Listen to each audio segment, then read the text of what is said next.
Good evening and welcome to the January 17, 2023 regular meeting of the Mayor and City Council. First item on our agenda is the Pledge of Allegiance. I'd like to invite John Morziello from our Cultural Arts Advisory Committee to lead us. If everyone could please rise.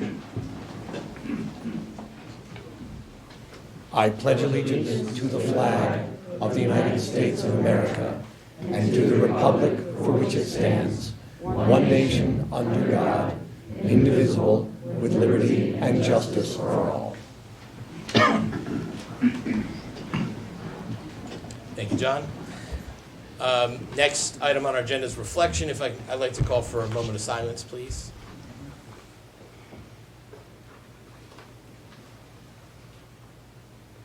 Thank you all very much. Next on our agenda, we have no sets of minutes to approve. We have appointments. And let me just get to that page here. We have a few appointments and reappointments here. What is the pleasure of the council? Mr. Mayor, I'll move approval of your resolution appointing to the Gaithersburg Book Festival Committee Miguel Mitchell from Germantown for an indefinite term, and the reappointments to the Board of Appeals, Gary Young from the Lakelands, term ending in January 26, and the reappointment to the Community Advisory Committee, David Belgard from Washingtonian Woods, with a term ending January 2025. Do we have a second? Second. Okay, we're giving it to Lisa. Lisa was the second. Okay, all those in favor, please say aye. Aye. Any opposed, say nay. Okay, that carries 5-0. I know we have Gary Young in the back. Thank you very much for serving. Let's give him a round of applause. Just say as a reminder to everyone that serving on a city committee is a wonderful way to get involved in the city of Gaithersburg and contribute meaningfully to the business of the city. They provide important recommendations to the mayor and council, and we hope you guys will consider. We have all kinds of different committee opportunities. So with that, the next item on our agenda is public comments, and this is the time that the mayor and council would like to hear from anybody who'd like to speak on a topic other than a public hearing. So if you're here to speak about Lakeforest, just hold off, that's going to be next. But if you're here to speak on any other topic, come up to the podium. We'll ask that you state your name and address, or if you feel more comfortable with your community. We ask that you keep your comments to no more than 3 minutes. If you have more than 3 minutes worth of material to deliver, then by all means, use your 3 minutes, but then send us the rest in writing. It'll be considered just the same as oral testimony. Do we have anybody here who'd like to testify under public comments?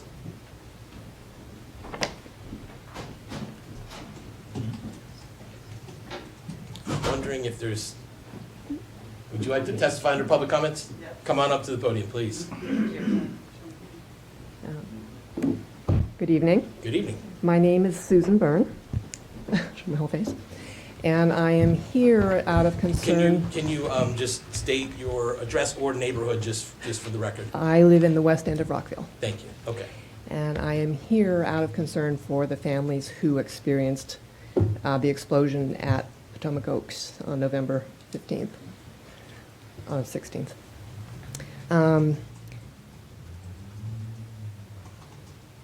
You may be aware that as many as 5 families, perhaps more, were still without adequate housing through the holidays and into this month. We had many of these families requesting help on Nextdoor. And it was very disconcerting to us to see so many of them saying that their needs were still unmet. If this council was expecting assistance from DHHS, I would request that the council request public records of what was done, the actions taken, and the timeline taken to meet these families' needs. These families had 6 young children among them. Some of the housing was at the Red Roof Inn, which does not meet dignity standards by any means for housing. The youngest child among these families fell ill from mold and mice and stress, I'm sure.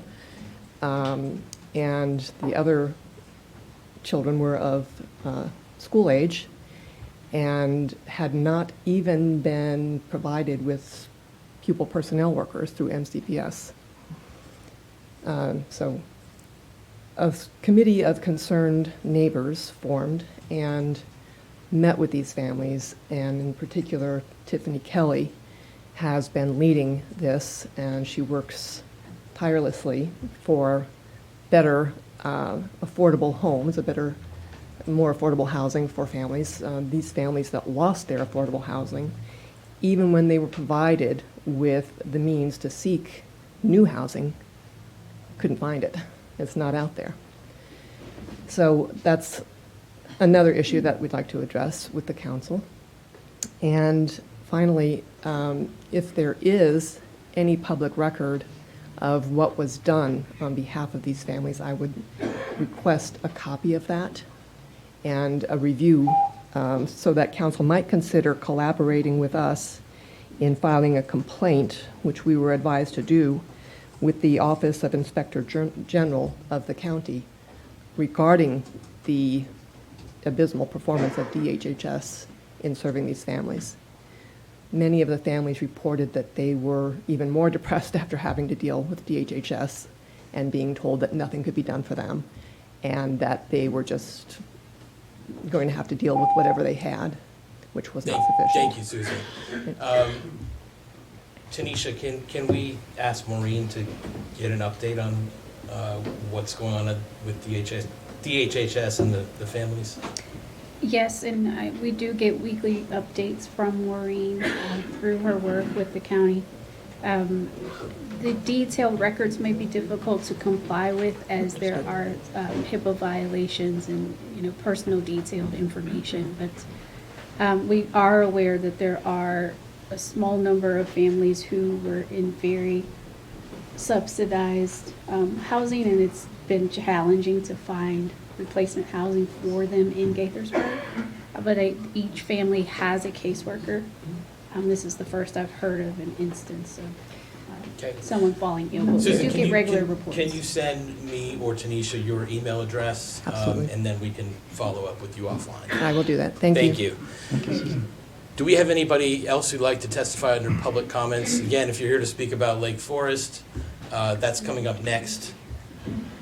And let me so before we go to our Zoom, the room is kind of full here. I think we need everyone who's standing. I have to send you guys upstairs to the gallery, where you'll be able to watch this on television and come down when it's time to testify. But for safety reasons, we need to. Fire codes. Yeah, for fire code reasons. So if you can just follow Doris, she'll lead you guys up to the.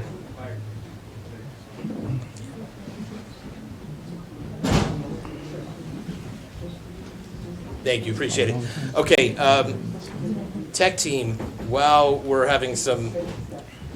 What is the capacity for the building, just real? While we're having this shift, it says it on the wall, but we can get to that later. Tech team, if you could play the instructional video for anybody who'd like to testify over Zoom, that would be great.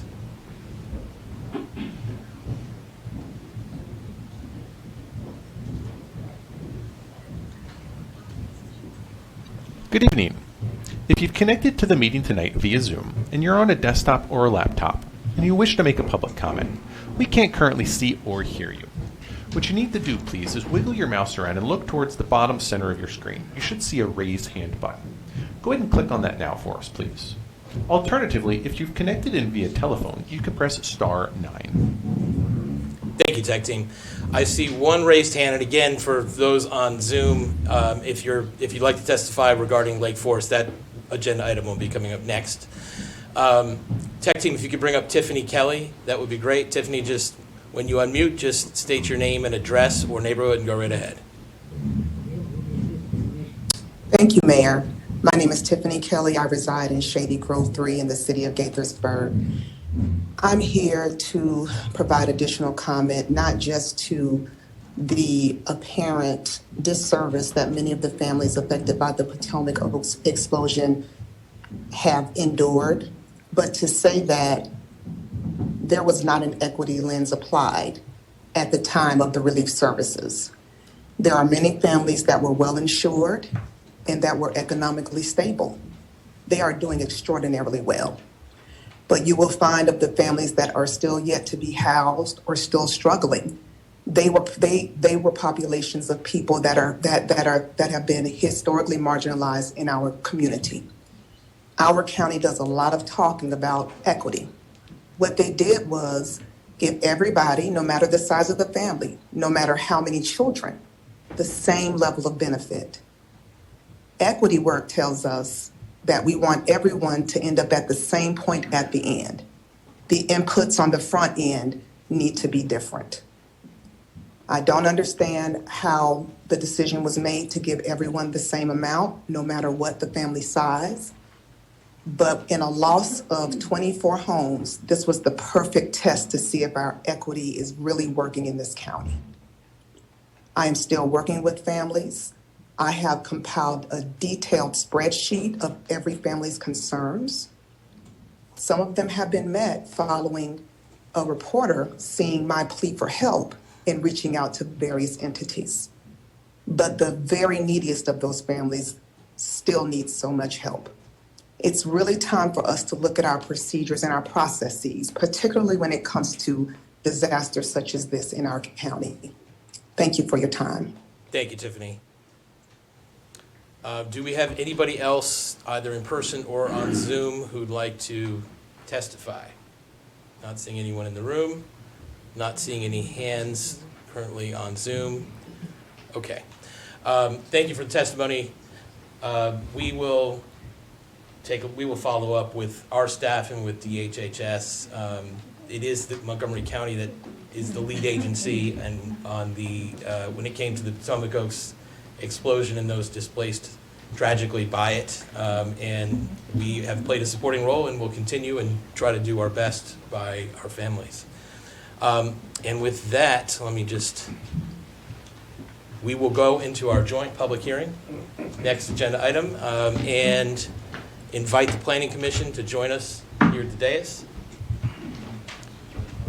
And Rob Robinson from our Planning and Code Department will lead us in this presentation.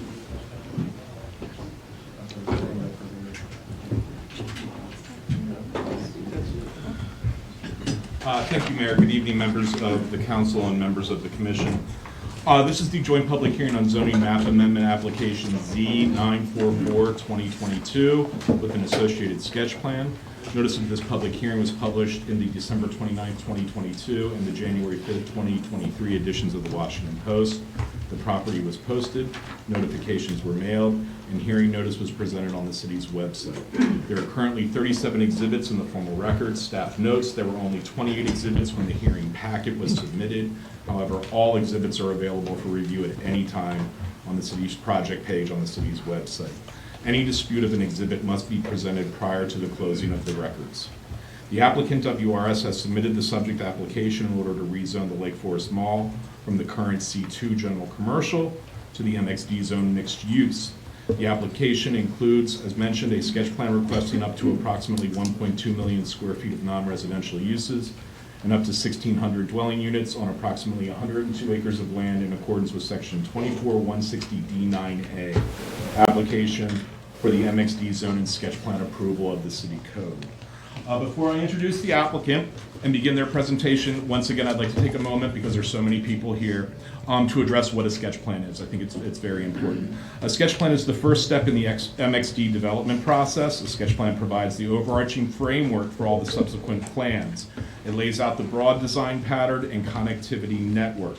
It establishes a range of allowable heights, the range of both commercial and residential density, and a collection of the uses allowed. The sketch plan is the first step and affords the greatest flexibility. Details such as architecture, design guidelines, building footprints, parking, APFO school and traffic tests, final road design, and streetscapes are all addressed through the subsequent schematic development plans and final site plans. And all of these subsequent plans, work within this framework of the sketch plan. So once again, there'll be a lot of questions. If the questions are asked, what use is coming here? What's the building going to look like? You're not going to get that this evening. We have to get through this first stage of rezoning and setting the framework. And with that, I'd like to turn it over to Mr. Kevin Rogers of WRS. Thanks, Rob. It's nice to see all of you again. It's hard to believe it's been, we're just shy of 3 years since we bought the mall. And to use a worn-out phrase, the past 8 months of the sausage-making process with staff has been fun. But what I think it's produced is what you will see is a sketch plan and a series of exhibits that we can all be pretty proud of.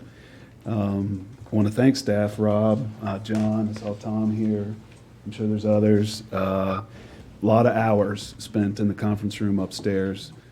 Everyone with red pencils and scratch paper, going over plans and redlining documents, and ultimately what we arrived at is something certainly we're comfortable living with, that we believe we can deliver on, and something I'm under the impression of that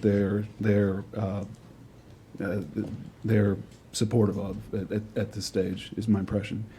Look, we're excited to be here. It's end of an old era. I've read articles until I'm blue in the face about memories of the Lakeforest Mall, ice skating, first dates, outfits bought for prom, you name it, over the years. Unfortunately, that time has kind of passed us by, and it presents us with this awesome opportunity to create something new. Aside from all of the good suggestions in the master plan, which we're comfortable living within the confines of that master plan, as we all reminded each other in the many months of work up to this point with staff. The master plan is kind of the Bible. Says what's the bucket of things that can be there, and what's the smaller bucket of things that can't be there, and how should it be done. We're proud of the fact that we think we've come up with something that's more of an urban grid and more green space than even is called for, and a creative mix of uses that comply with the 85 pages of the master plan that you guys spent a year putting together. It needs to be mentioned. I think it goes without saying. Well, what's all this mean at the end of the day? What economically or financially? We hired RCL Co. to produce a fiscal impact study. It's part of the package that's been submitted to the city. They both analyzed the demand that's out there in the marketplace, and they also produced a what if. What is the fiscal impact upon full build out of this?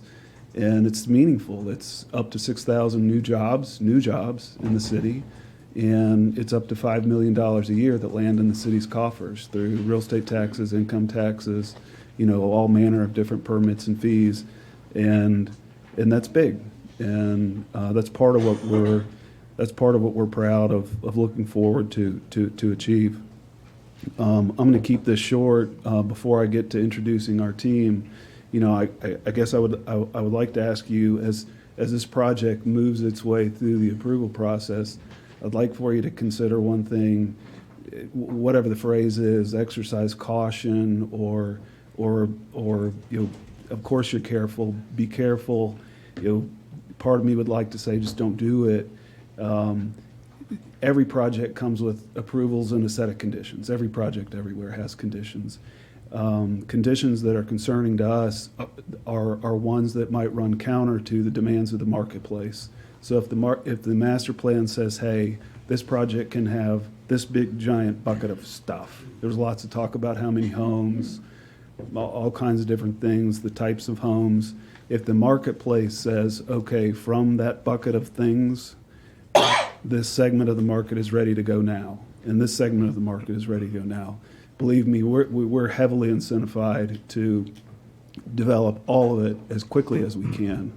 But any conditions that impose, phasing, and you can't build so much of that bucket until so much of this other part of the bucket is built, would be one of the only things. Look, design review, architectural guidelines, we'll work through all that. I'm not concerned with it. Great architects and great engineers will help guide us through that process, and I'm comfortable that we'll get it approved. But conditions that run counter to demands of the marketplace, such as phasing, would be one of the only things I can think of that would leave us in a place where we have to repurpose the mall with tenants that none of us want to really see down the road. And one of the letters that was submitted in the package to you, not from us, from Glenline Investments, they're one of the bigger, more well-known developers of bio, life science, integrated light manufacturing, want to be here. They expressed that to you in their letter. And in their closing, they made it clear that for their tenants, I'll say the folks in the white lab coats or the PhDs or whoever it is that would occupy what we're calling the employment sector, the high wage paying sector, they need to see this sense of community, not fully built out, but they need to see an element of restaurants, retail, housing, people, a thriving community, whereas those type tenants, the high wage paying employment centers typically locate in suburban areas that, locating in a mixed use project such as this is a little different for those type tenants. It's not unheard of, but it's a little different.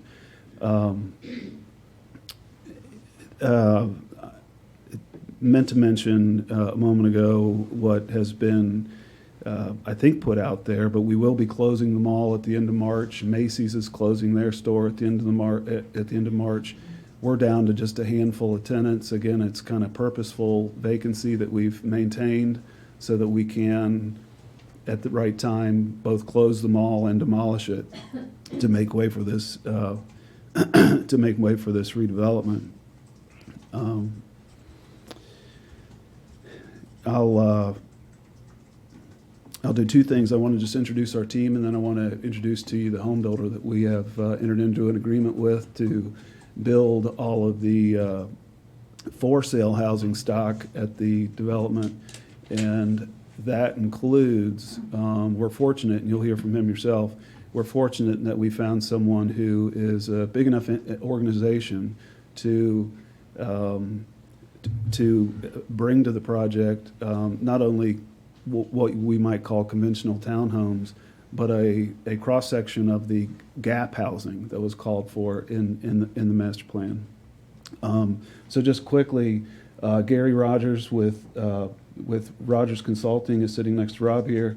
Gary and his firm have been involved with, a number of the notable projects, both in Gaithersburg and outside of Gaithersburg. A lot of you probably know him well.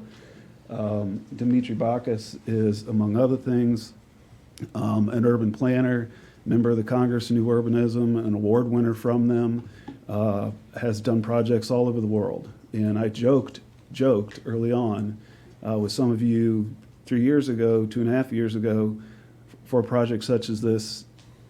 2.5 years ago, I said, well, gosh, Dimitri's overkill for a project like this. Dimitri's been instrumental for us, serving as an interpreter. He calls himself a town whisperer. He can listen to people on staff like Rob and John and Tom and hear it in a different way that perhaps we as a developer don't hear it, and help us implement it into a plan.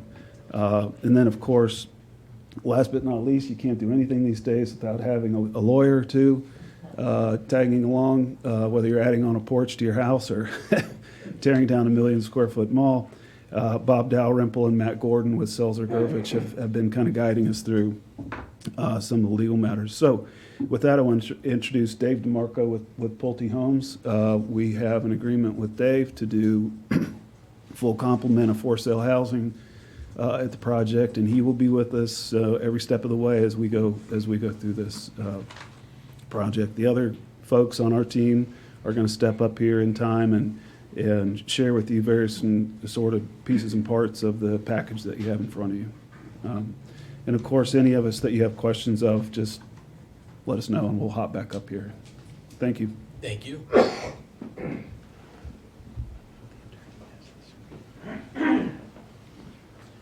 Thanks, Kevin. David DeMarco with Pulte Homes. Very proud and honored to be part of the team. We've been working with Kevin and the WRS team, as well as Rob and the city staff, to help create the plan that you're going to see conceptually tonight that we are very excited to bring to fruition. And we've had a lot of success in the city including Crown Farm, which we don't have any more homes there because there's a real housing need that has yet to be met. But we see this as the next opportunity for us to grow our footprint and, as Kevin said, provide all the housing that you contemplate here. And we not only can provide it, but we have provided it in other markets, including Crown. And you can see that product on display as well as how well we do it and our commitment to the high quality of architecture as well as the community development. So thank you very much. And Thank we'll you. be here for any questions as well. Appreciate it.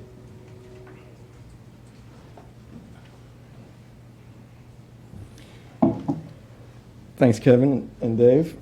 Kevin, that was over the top, I think, in terms of introduction, but appreciated nonetheless. Mayor, members of council, thank you for your time and consideration this evening. We can go to the next slide, Gary, please. Do we have the slides up? And the next one. There we go. Great places are great because they are walkable and they are interesting.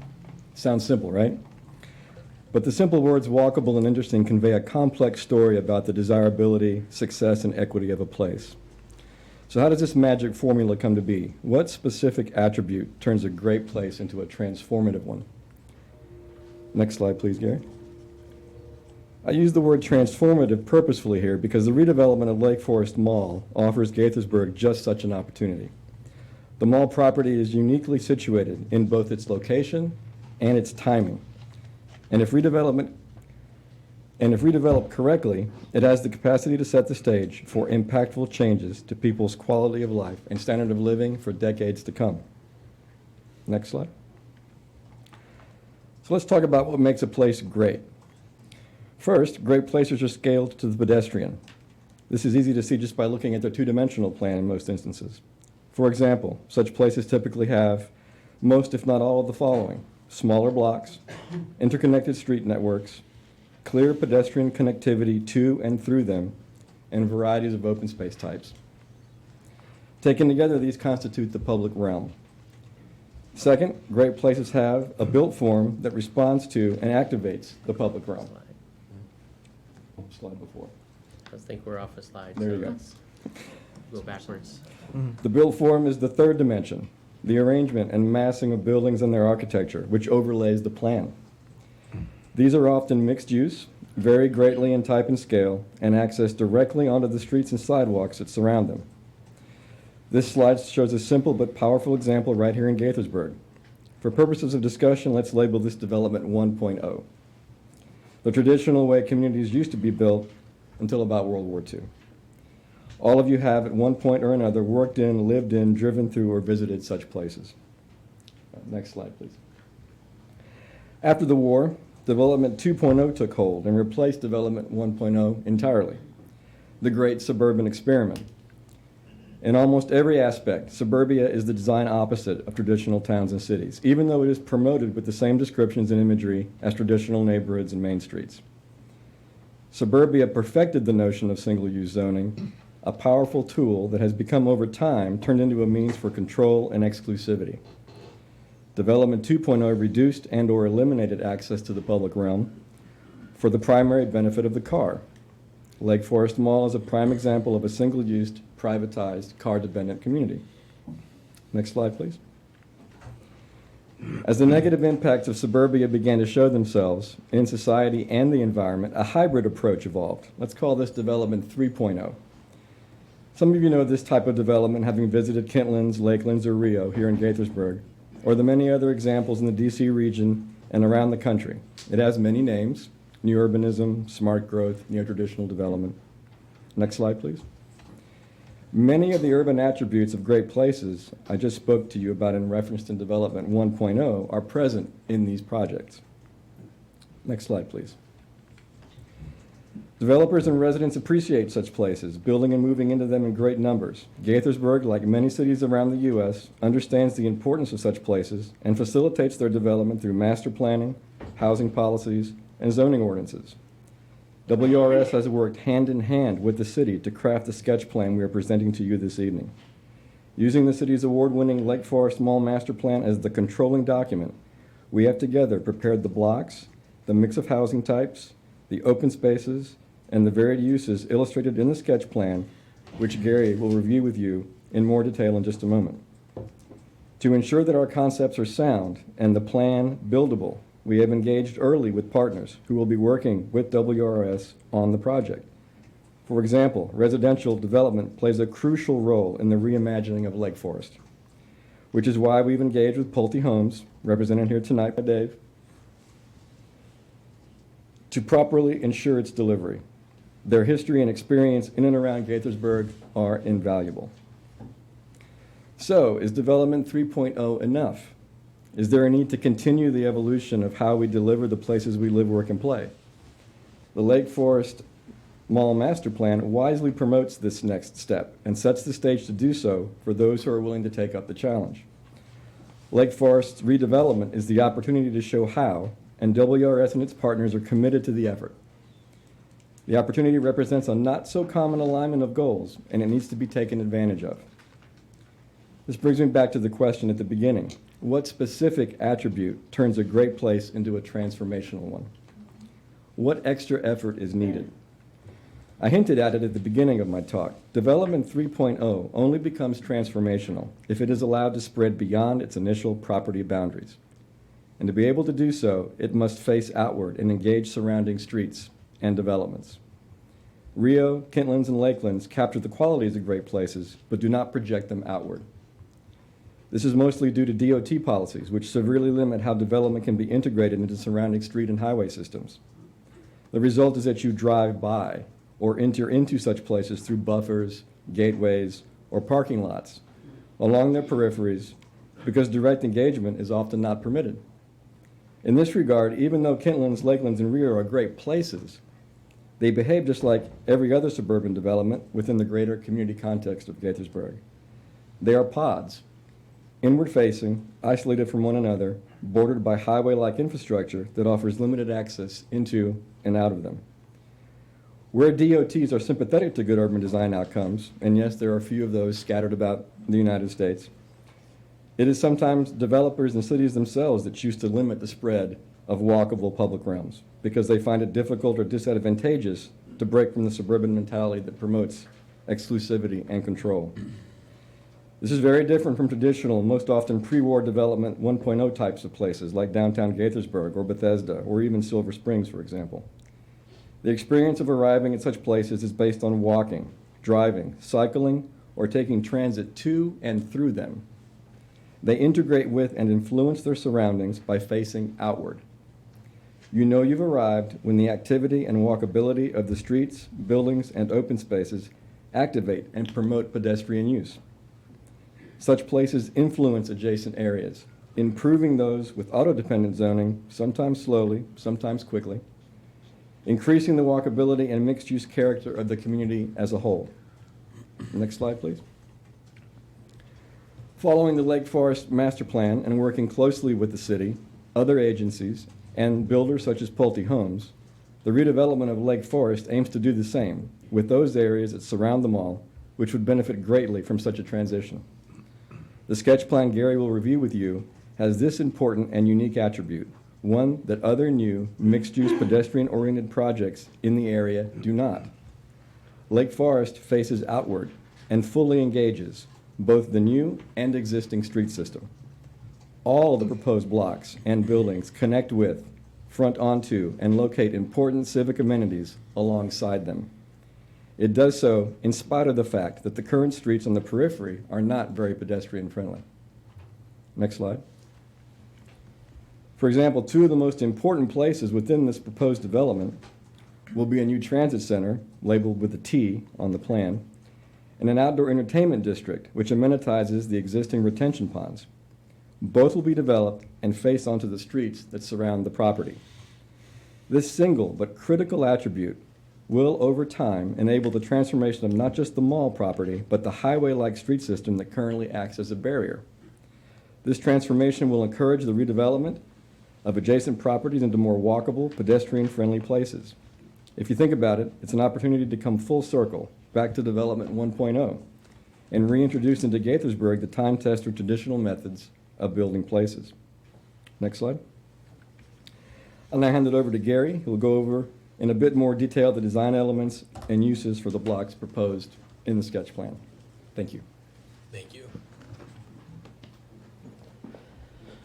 Good evening. Gary Unterberg with Rogers Consulting. Happy to be here. Happy New Year. It's the first time I've worn a tie this year, but well worth it. So I'm We going to are go. honored, Gary. Yes, although I can't compete with some of the folks' ties on the dais here. So I'm going to go through the sketch plan, and as Rob already mentioned, this is a bubble plan. We're at the start of the project. We're talking about the bones of the project, not only the grid network, but the green network. We're talking about up to numbers. If you add up all the numbers on our sketch plan, you get higher than the limits we're setting on the numbers. But as we go to the schematic development plan, all those numbers will be trued up, the specific uses will be trued up, and just the start, a lot more to come. As Dimitri mentioned, our grid, this is an illustrative that focus, and we do want to focus on the pedestrian, the bicyclist. The cars are in there too, but we also want to knit this community into the fabric of the existing community, and we'll talk about that a little bit. I want to peel back the layers of the illustrative plans and use this diagram to start. We'll see the sketch plan next. And I think, can we see the cursor on the plan as we point? Okay, so I'm going to walk through our different blocks, A, B, through O. But first I want to just talk about the overall site itself. And we have a grid that we've talked about. We have highways to deal with and to hopefully transform, particularly with the pedestrian realm. To the north is Montgomery Village Avenue, which is a state highway, so we're working with the state on that road. We're looking to preserve Block A, which is the existing stormwater pond. We'll talk about that a little bit more in a second. As we come across Montgomery Village, we're looking to introduce a new access point on Montgomery Village Avenue that would be a signal. We've worked with them preliminarily with a warrant study, but again, the SDP will cover the traffic study and all the traffic numbers as we come down the road. We do want to face out. We've talked, I've talked about, you've heard for years about four-sided buildings with Kentlands, Lakelands, and so forth. We not only want to do four-sided buildings, we want to do four-sided blocks, and we want to do a four-sided project. So everything on this project faces out. That we'll see fronts of buildings, and that includes frontage along Montgomery Village. We want the buildings to address Montgomery Village Avenue. We want buildings to address on the eastern side Lost Knife, which is a county road, so we work with the county as we modify that road or don't modify that road, but again, the county is in the mix. And we want to address the buildings to the road so they're pedestrian friendly and scaled correctly. We're working with existing median breaks with the county road and Lost Knife, where we line up with the cider mill entrance and introduce an east-west road that travels across to Russell Avenue. So we come down Lost Knife. We're also working with the existing median breaks, in this case Contour Road, which has a signal and is recommended in the master plan. We're aligning with that, and we're continuing that road again east to west, and then we align with Lakeforest Avenue, which also has a signal. And as we continue down, we're working with the medians on Lost Knife. We are introducing two new intersections on Odenhall to the south. Those would be right in, right out. Odenhall is a city road, so working with city staff on Odenhall and any improvements. And then to the west is Russell Avenue, which is also a city road, and we're working with those intersections, signals, and again with the city standards. Not only do we have a grid of roads, but through this exhibit, we have a grid of green space. And we also are complying with there's a 35% minimum green space as identified in the master plan. We're complying that. Actually, we're exceeding that right now. And as we track the schematic development plan next, that's when we'll true up the numbers. Before I go to the actual sketch plan, again, I just want to reemphasize that traffic, adequate public facilities, schools, Those are all the details that come next, not with the zoning. We are working on a recreation program. We're doing, again, the outline of this green network, this green grid across the property. But again, the programming, how that all comes together, and the specifics will be part of the schematic development plan. With that recreation program, there's also opportunities, a lot of opportunities for public art, community signage, iconic signage. We also have, which we'll talk about a little bit, Block A is a great gateway to the site, along with Block B. We have an opportunity at Lakeforest Boulevard with Block G. And then another great opportunity for a gateway, again, facing out and blending with the neighbors, is at Lost Knife and Odenhall, which is at the entrance to Asbury, is across the street. The other thing that you won't see tonight is architecture, and the SDP will have architecture guidelines, a lot of information on scale and architectural details, build to line, how we address the public realm, and how the buildings relate to the project. So this graphic is the bubble plan, or the actual sketch plan that was submitted. There's a chart that I'm going to be reading from that I won't put up on the screen, but there's a chart with all the numbers that I'm going to go through briefly. We do set caps, and if when you look at the chart, you add up all the residential units, you get over the 1,600 unit cap. At SDP, that number will be trued up, and we're not going over the 1,600 units. And then we'll also be specifying at SDP the 10% townhouses, the minimum of 25% gap housing. It looks like we're going to be doing more gap housing and a variety of gap housing, which is exciting. And then also the multifamily housing. And it's some standalone condos, but most of the multifamily will be mixed use and vertically mixed. Can you speak up, please? So overall, we have little over 1.2 million square feet of employment, commercial, retail, 1,600 units, which I mentioned, the 35% green space, which is roughly we're just over 100 acres, so we need roughly a little over 35 acres of green space, which we're meeting. And then our height, which our maximum height we're setting for a number of blocks is up to 7 stories. And we're using 7 stories to work with a building methodology or typology where it'd be 5 stories of stick construction over 2 stories of concrete podium for commercial and retail. And then as I'll go block by block, you'll see some of the blocks are 4 and 5 stories with the residential. So we're going to start up in what was the upper left-hand corner, start with Block A. Again, great gateway opportunity. This is the existing stormwater pond. Opportunities to save the forest around that pond, to clean it up, to enter it into a Category 2 landscape easement, which allows us, or forest conservation easement, which allows us to make it more park-like and to create a space that can be usable. We also have to work on, we've had comments, and we've noted that this is separated and bounded by 3 roads, 4-lane roads, 6-lane roads with Montgomery Village Avenue. But we need to improve upon particularly the connectivity with the site across Russell and at Russell and Montgomery Village to make and reinforce those pedestrian connections. So this is truly an integrated part of the site and an amenity for all.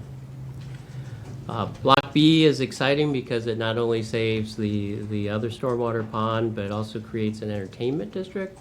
Opportunities for buildings to face out and to address the pond and to address our north-south Main Street.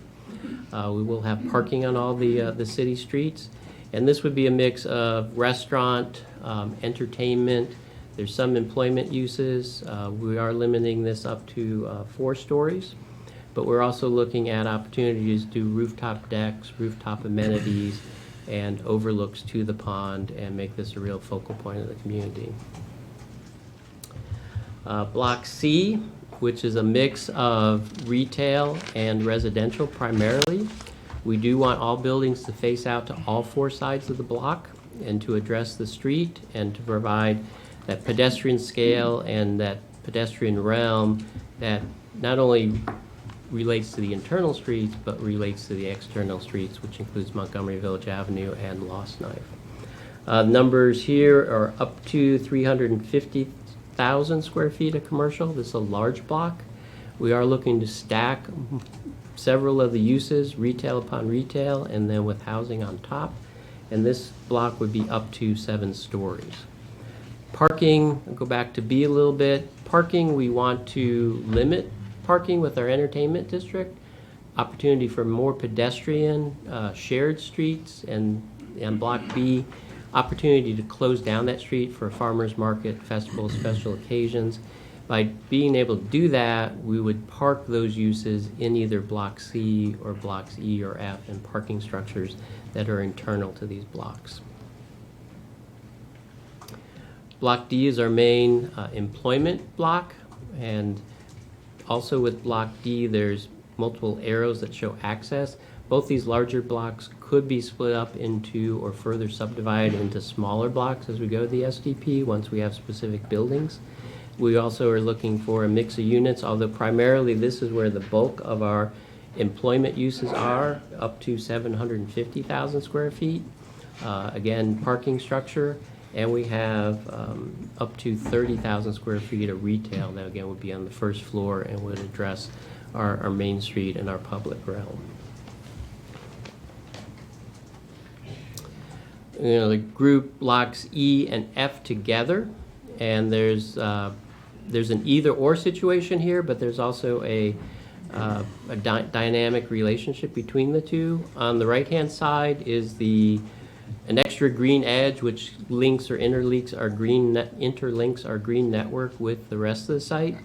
And then E would be a internal parking structure, retail on the first floor, commercial on the first floor, professional offices on the first floor, the mix and match as we go forward with the SDP, and then with residential on the upper floors, and then also up to seven stories in height. Block F, which is abuts Russell to the west, this is where we're showing the future transit station, and we've been working and talking to the county, and I believe they've submitted a letter of support for this location. We will continue to talk with the county and work with them, work with the city. We're going to continue discussions on either a joint venture with the county for the transit station, maybe a public-private partnership, or maybe a lease agreement with, but a couple options on how to make this come together. And then still a lot of questions on timing and funding and the county's role and what this is going to look like. But Block F is set up to be a parking garage with uses on top of it, whether it's residential, multifamily, or it could also be commercial on top of the parking deck. And so those are the 5 main commercial blocks, all up to, except for B, all up to 7-story. B, we're saying up to 4 stories. As we come to the southern part of the site and talk about the residential blocks and the transition, actually I'm going to go back because one of the things also that we are looking to mix and match and transition is Street 5 in the middle. We've been talking with staff on how we can put residential uses that face Street 5 so we get that mix of residential with the more commercial district blocks, and also link our entertainment district to the north with the a walkable, comfortable, correctly scaled pedestrian realm, public realm. Block G is at the Russell Avenue again, but also it's the intersection with Lakeforest Boulevard. Great opportunity for a gateway, recreation facility, public art, part of our green network with the residential units. Also, the green arrows represent a pedestrian green link that would link with other parts of the site. And again, this is an opportunity with these gateways not only to be looking inward with the network to be developed, but also providing opportunities for others west if they choose to redevelop in the future to continue to knit that fabric. And this would be great to for not only the residents of Lakeforest, but also the neighborhood to utilize these spaces. And we're going up to 5 stories for G. H and I were grouping together. Again, Block H faces out. All units are going to be facing out to, in this case, Russell and Odenhall. And then we're providing the pedestrian, bike, shared use path that would interconnect between these blocks, connect to the sidewalks and bikeways on the streets. And then just north of I is Parcel J, which is our main recreation area, Central Park, which we'll see next. But again, this is an opportunity with the multifamily condos, but also gap housing. And gap housing, we're still working through with Pulte, but separate from townhouses, 2/2s, triplexes, quads. Pulte has a 2/1 concept, and there's a few others we're exploring to fit that definition of the gap section of the housing. Parcel J has no buildings, no density on it. This is our gathering place. This is our civic place. This is where we're going to have the opportunity to do a clubhouse and pool. It's also an opportunity to do playgrounds. We want to do more creative, not just the cookie cutter playground. It's the opportunity to do public art. It's the opportunity to do public plazas. And can we do all this on this site? Maybe, maybe not, but also which we have across the street. That's about 1.5 acres for Parcel J, surrounded by public streets with parking on street. Across the street on Block K, we also have a large space. It looks deceiving on this scale, but it's about the same size. It's actually a little bigger. It's over 1.5 acres. And it's about 100 feet wide, and it's over 600 feet in length. So it's 2 football fields in length. And those complementary uses either side of that public road, great opportunity, roughly a little over 3 acres to program. That's our gathering place, our main public space, our central park.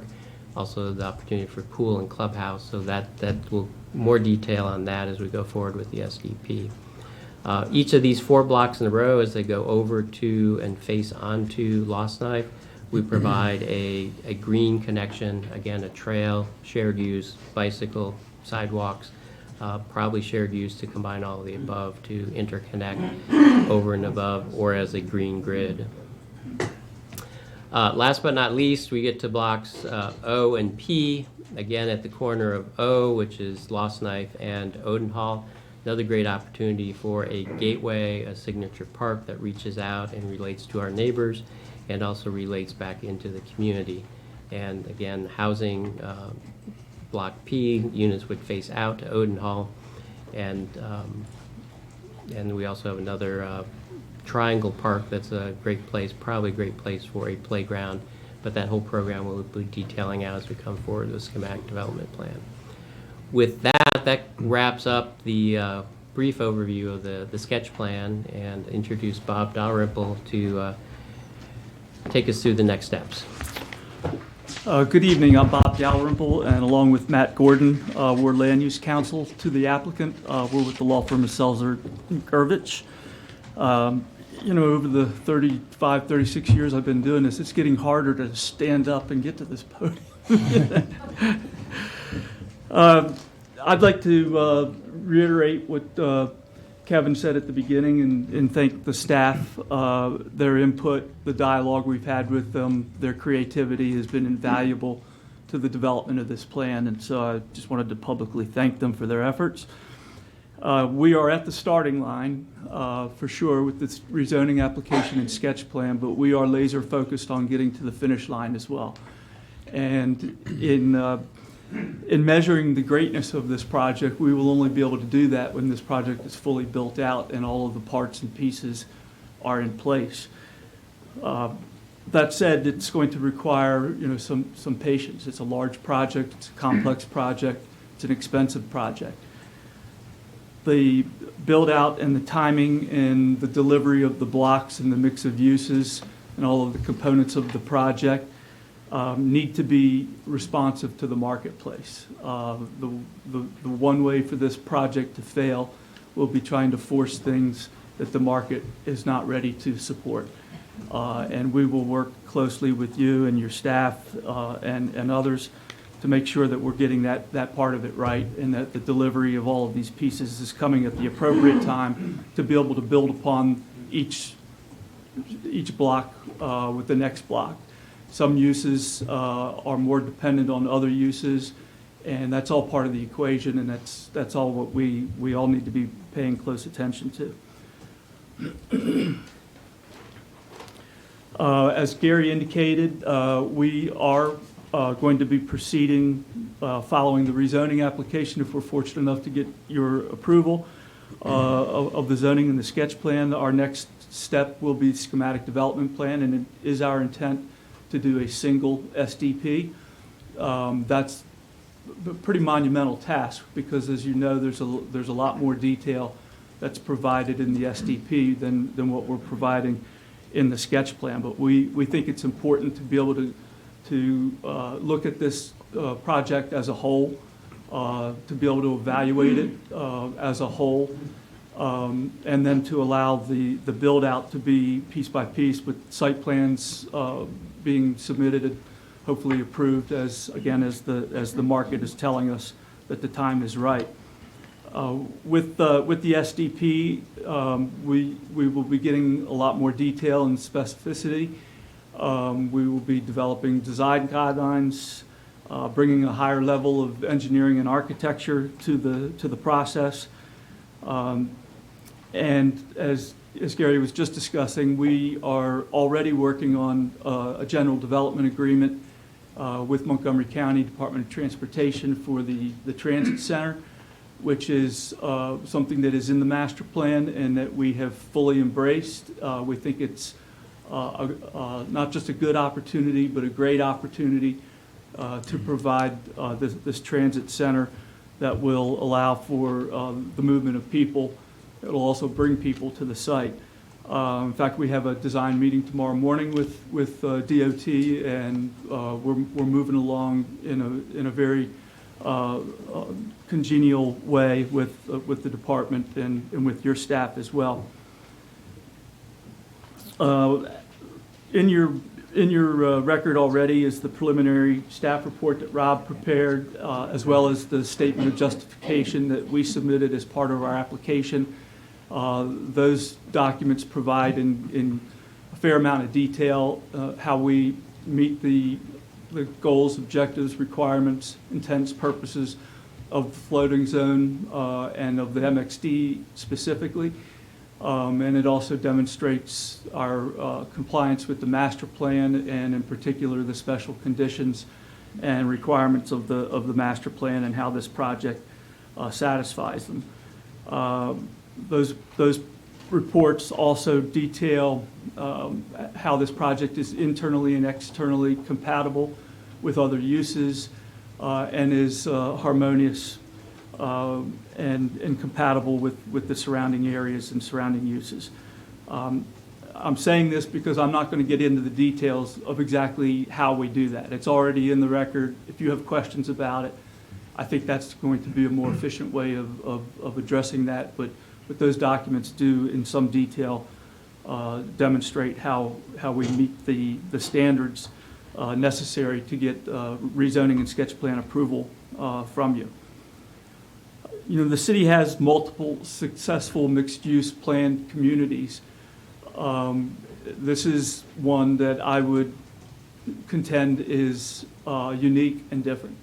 And the reason for that, and Dimitri got into this in some level of detail, this is not only just replacing a failed mall and a sea of parking with vibrant new urban community, but it really is connecting the city and the county north, south, east, and west. Not just connecting through roads and sidewalks and whatnot, but the project is really pulling in all of the edges of this area. And we think it's not only going to be a successful destination, but it's also going to serve as motivation for other properties in this area to reinvest, to redevelop. And as a whole, this is going to be a very, very critical project, we think, for this overall region.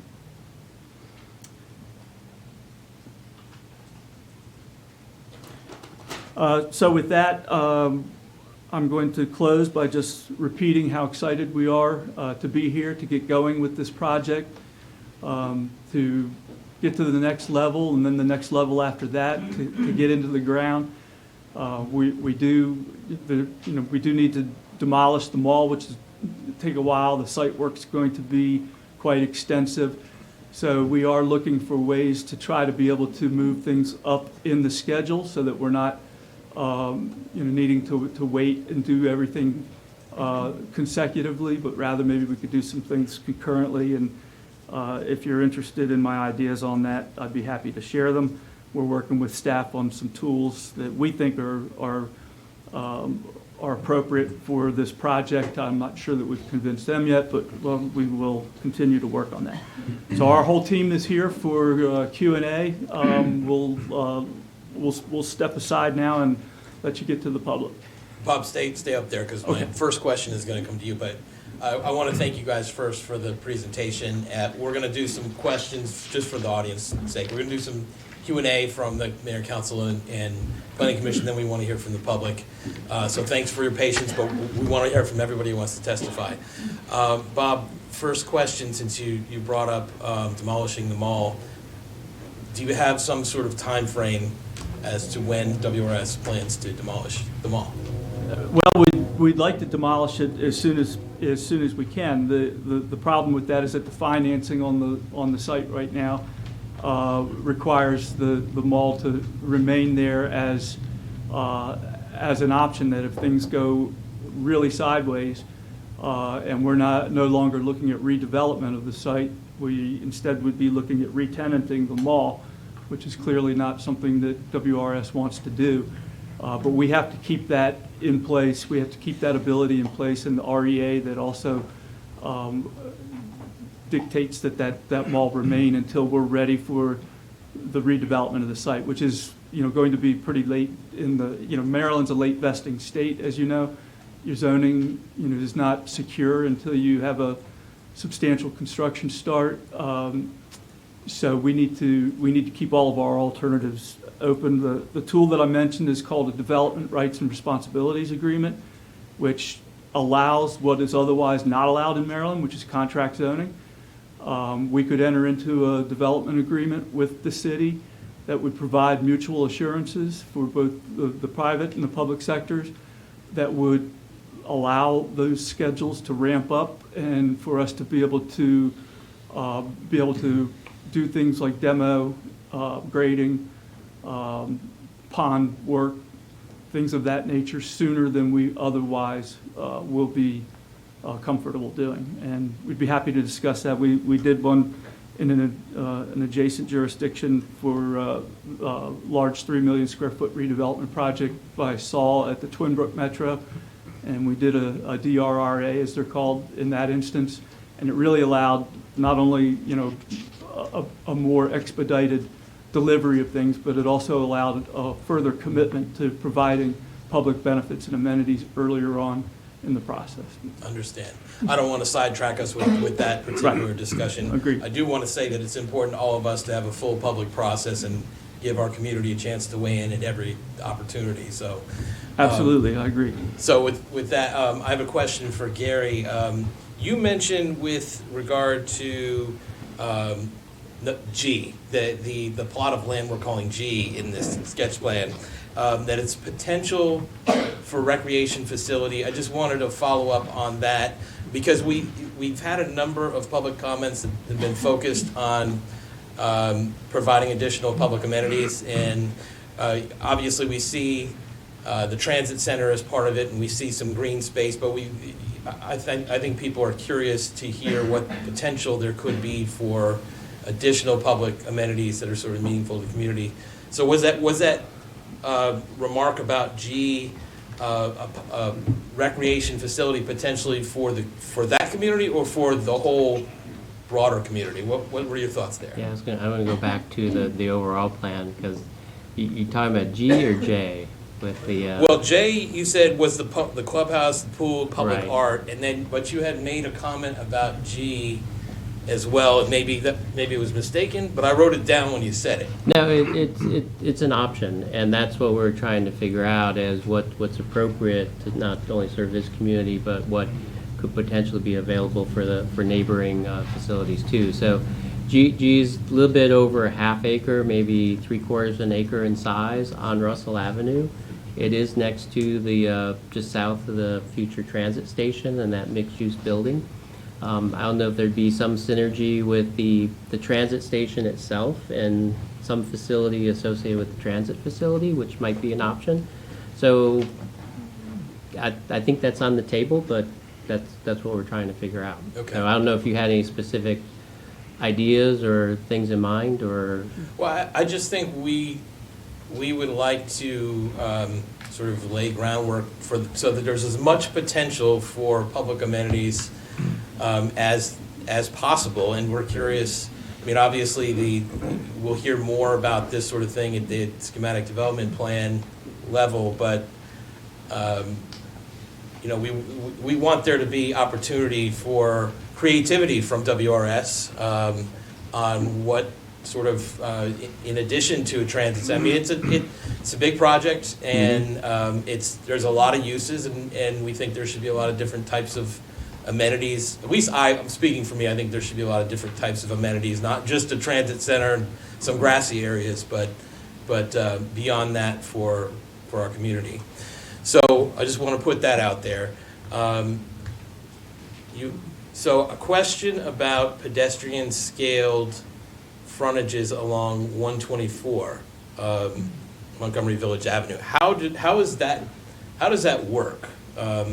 Like how will it engage the Montgomery Village Avenue side?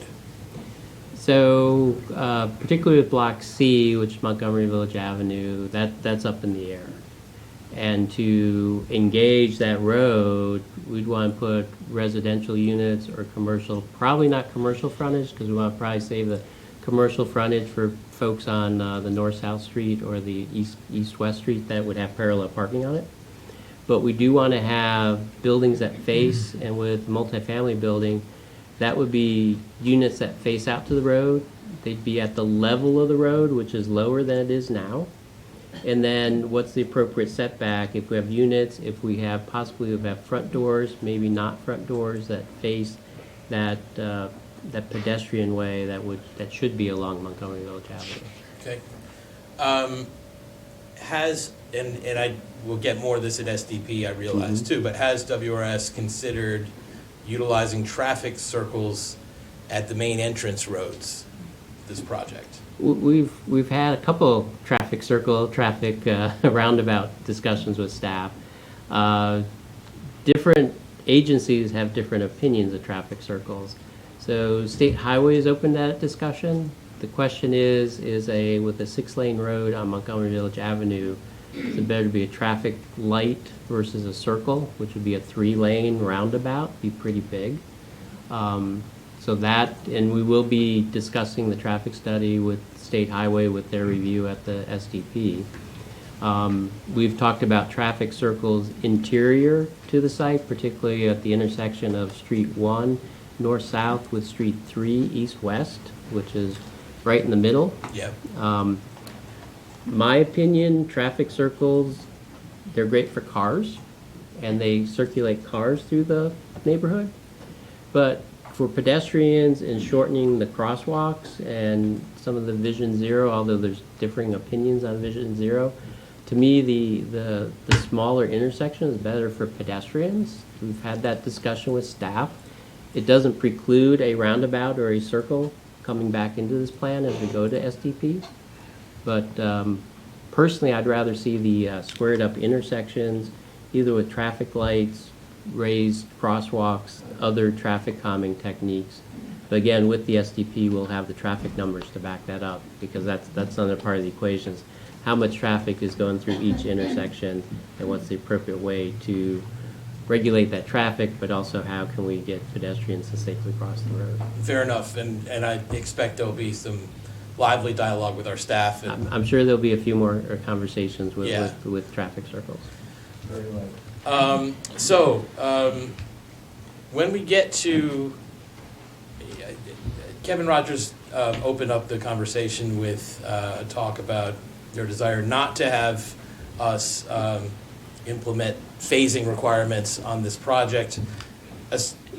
If we did not, what's the anticipated phasing for WRS in constructing this project? So let me walk through a few scenarios. And the biggest difference with this project is that we have 100 acres of redevelopment.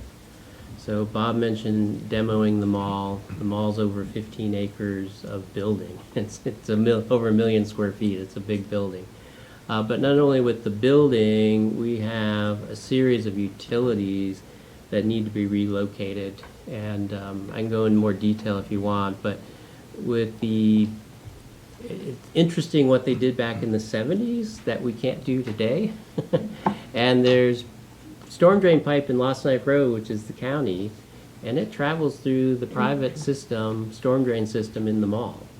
And when we redevelop this, we have to cut that off, do temporary diversion, then ultimately put the new pipes in. The interesting part about this, just to give you a big picture, the intersection of Lost Knife and Odenhall is the high point on the site.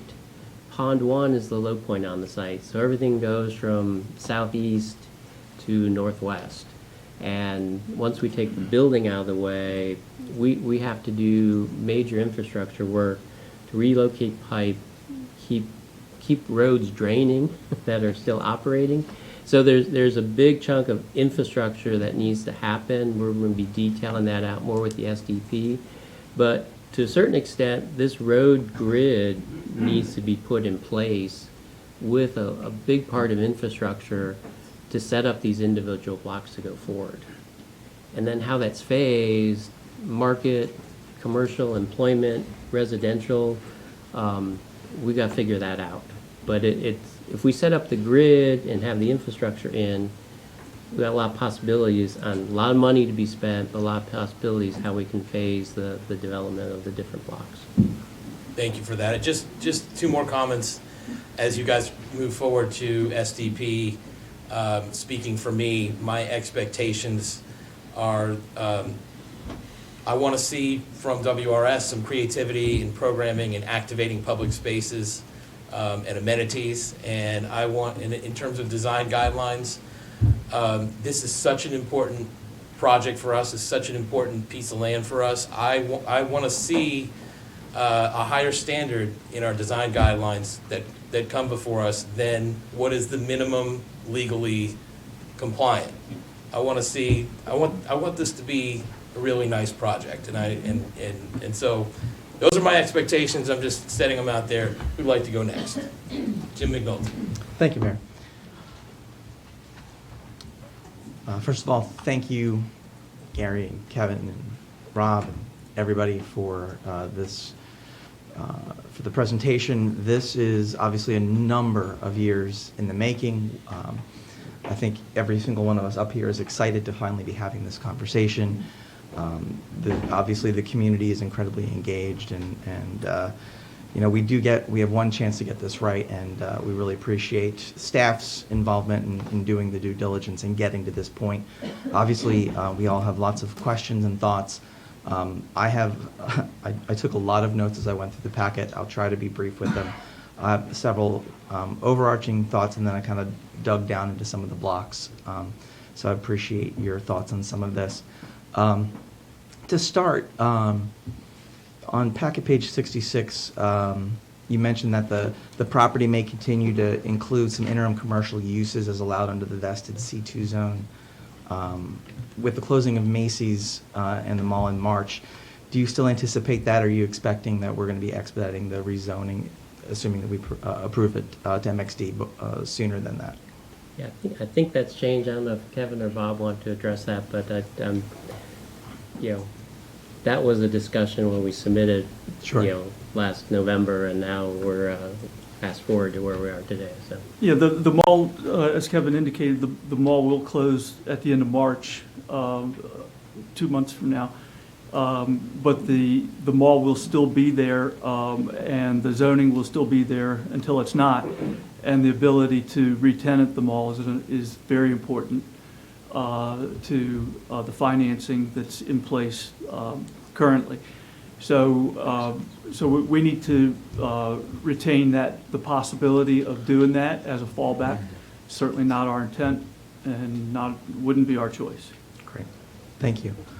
The master plan, and it's included on packet page 64, calls for the redevelopment to ensure a sense of place. And I wanted to ask, how do you feel that the plan creates that sense of place for the re-envisioned Lakeforest?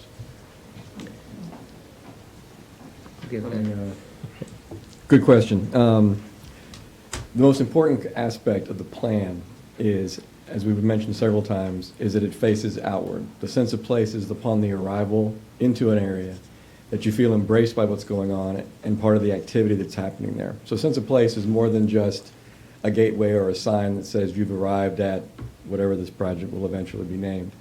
It is the sensation and the feeling that you actually have as you drive in it, cycle to it, walk through it, arrive by bus transit into it, that you have entered into an area of activity that is an anchor in your mental map of what Gaithersburg is, of your daily needs and requirements. So a sense of place is often used spuriously by people just to say, oh, it's got a sense of place. Sense of place is something that is known when you're there, and when you're not in a place that has any sense of place, you also know when you're not in it. The way the design is with the way we've done the sketch plan is we're setting up the building blocks around which eventually the buildings themselves and the architecture will be able to permeate outward at street level and at sidewalk level, so that when people are there, they understand that they have arrived at a place, a destination. And in that destination, they can do many things on foot, multiple trips, multiple tasks, all within walking distance without having to get back into a car. So that's how sense of place is created by a plan. So the way that I read the master plan is the idea of the sense of place for Lakeforest is that it has its own unique draw.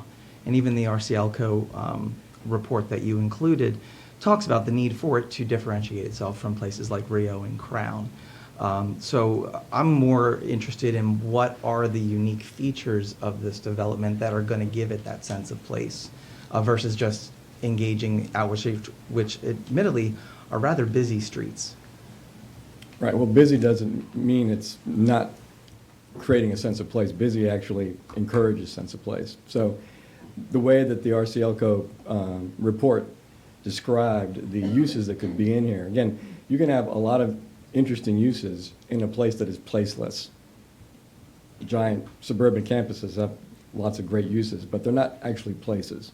So when you build it and orient these structures so that they face outward, integrate and leverage off of one another, restaurants leveraging the office leveraging the residential leveraging the open spaces that are there, all that synergy is magnified exponentially when the place is designed so that it is accessible, visible, and activated at the realm of the public realm that we talked about. That two-dimensional ground plane has to be permeable at all levels. That's what derives sense of place. It's not necessarily just the list of uses that are there.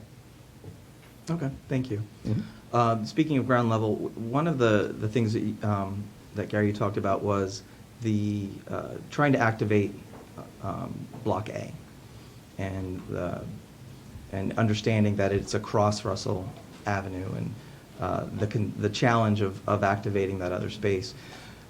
With Block B, also trying to activate that pond, one of the things that I notice about that space is the elevation change from the parking lot down to the pond. Mm-hmm. And have you given any thought to how you address that? Because it's one thing, like the boardwalk at Rio, for example, where the pond is there and you can do paddle boats, whatever.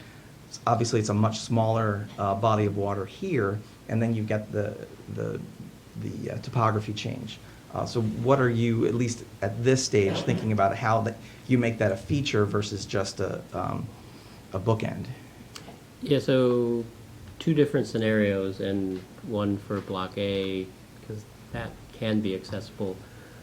For Block B, that depth is for flood storage, so there's a practical function for that pond. So when we talk about Block A, It's pretty much a jungle with the trees that are around there. It hasn't been maintained. It qualifies as forest. But I think the city has some tools if we establish that in a Category 2 conservation easement, that we can clean that all up. And we can limb up the trees, we can clear out some of the ground scrub. And how can we make that usable with a few more trails, some sitting areas? I don't think it's going to be very active, but definitely going to be more of a passive and a great place to walk and, be able to experience that pond but the majority of that space is water. We do definitely need to, and particularly at the intersection of Russell and Montgomery Village, there's a lot of free rights. I know the DOT letter mentioned it. We'll get into if traffic can work, but a lot of those free rights we'd like to get rid of. So if you, again, narrow down the intersections, create a shorter distance for pedestrians to walk across at the light, that's comfortable.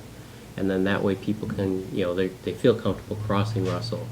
Same way where we have Street 2, that's a medium break right now.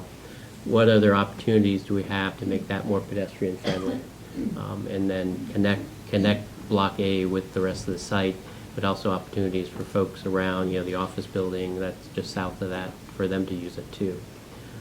So there's a lot of opportunity with Block A and to clean, basically clean that up and make it more of a passive, accessible green space.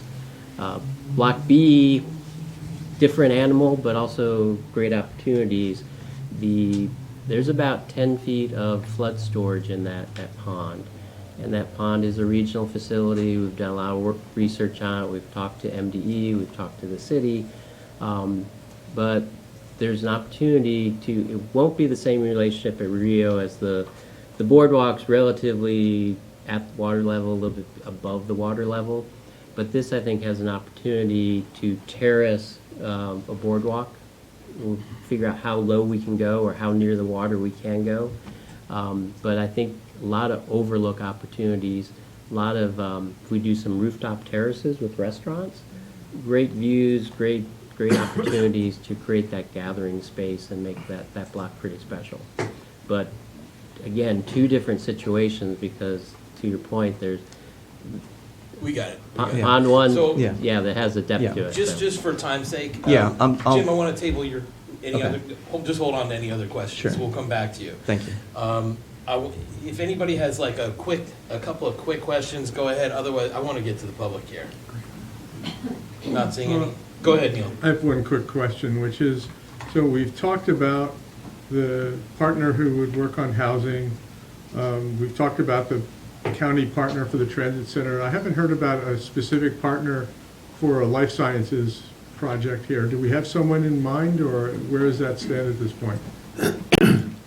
Well, I'm glad you asked. As I've talked about with staff a number of times, we've withheld disclosing working versions of, let's call it site plans, okay, so detailed site plans where buildings might go, to avoid the, impression that anyone might think that those plans have received the blessing of the city. Absent having detailed plans that we can talk to life science folks or anyone in the employment world, we have gotten a good response from a number of different effectively developers that are experts in that world, one of which wrote a letter that's in the package, who in their own letter said they want to be here in a significant quantity, square footage and bodies, employees. Too premature to announce a name other than them writing a letter expressing that they would like to be here. Yep. Go. Any follow-up, or I just want to get to the public. Thanks. Suffice it to say, we have a long time, obviously, to go through the entitlement process, which means that we have a long time to work on our marketing machine, and we've hired a group that is experts, a brokerage outfit that is experts in finding those types of uses. And listen, we're heavily incentivized for every square inch of this project to be occupied and spoken for by tenants, such as the ones that you're asking about. Great, thank you, Kevin. All right, this time the Mayor and Council Planning Commission would like to hear from anybody in the public who'd like to testify on this. I see you standing up first, Michelle. Come to the podium. Please line up behind Michelle. Same rules as for public comments. We ask that you state your name and address for the record or neighborhood. We ask that you keep your, excuse me guys. We ask that you keep your comments no more than 3 minutes. If you have more than 3 minutes worth of material, just use your 3 minutes tonight and send us the rest in writing. We will consider it and enter into the record just the same. Michelle, go right ahead. Thank you. Good evening, Mayor, City Council. If everyone could please. City Manager and members of the Planning Commission. I'm Michelle Potter, proud to be the Executive Director for Asbury Methodist Village, currently comprised of 1,100 residents and 700 associates. This is my first time before you as a retiree and not a member of the city staff. I'm here to express our gratitude to Mr. Kevin Rogers of WRS Realty and Mr. John Schlichting, Director of Planning and Code Administration, for coming to the Asbury campus twice for community updates related to the redevelopment of the Lakeforest Mall parcel. We support the rezoning application to MXD and are in favor of the sketch plan, but advocate for 1, additional green and gathering space as a champion of parks, recreation, and open space. 2, a lot of associates and residents rely on the transit center. I just had dinner tonight with a resident who volunteers every Tuesday at Ford's Theater and relies on the transit center to take a bus to the Shady Grove Metro, just as an example. And that was just timely tonight. Moving it further would be a challenge, especially at night for associates and in the rain and the snow. 3, pedestrian safety measures across Odenhall are paramount. And finally, 4, we are extremely interested in working together on housing for associates of moderate and lower income. As stated in my written testimony, we are excited and encourage the project to move along as soon as possible for the betterment of the community and the city. Thank you. Thank you very much. Next speaker, Gary, please. Yep, Gary Young. I'm a resident of Lakelands, also president of the Russell Office Park Complex. And one of the things that I haven't heard a whole lot of dialogue about, and it's probably not the time, is stormwater management. I don't know if you're familiar with the Russell Office Park project or Gary, condominiums. Sorry. Address us. But anyway, it is the low point from Lakeforest Mall down. And I don't know where these stormwater pipes come from. I don't know where they go. I've been told as a kid that Lakeforest Mall was a swamp prior to being a mall. And so just be mindful of stormwater management. It needs to be, our parking lot is deteriorating, and I'm not sure if the water comes from Lakeforest. I imagine some would come from there. And but in fully support of redevelopment of Lake Forest. And just as a side note, live-work units. I didn't hear those get talked about. Been very successful in the Lakelands, and a lot of people, especially working from home, don't want to necessarily work in their house, but they, so they could live upstairs and walk down to their office, so to speak. And just food for thought. Thank you. Thank you very much. Next speaker, please. Good evening. My name is Rebecca Cole, and I am the Executive Director of the Gaithersburg Beloved Community Initiative, also called GBCI. In recent months, GBCI convened a group of organizations and resident leaders that now make up what we are calling the Greater Gaithersburg Community Lake Forest Task Force.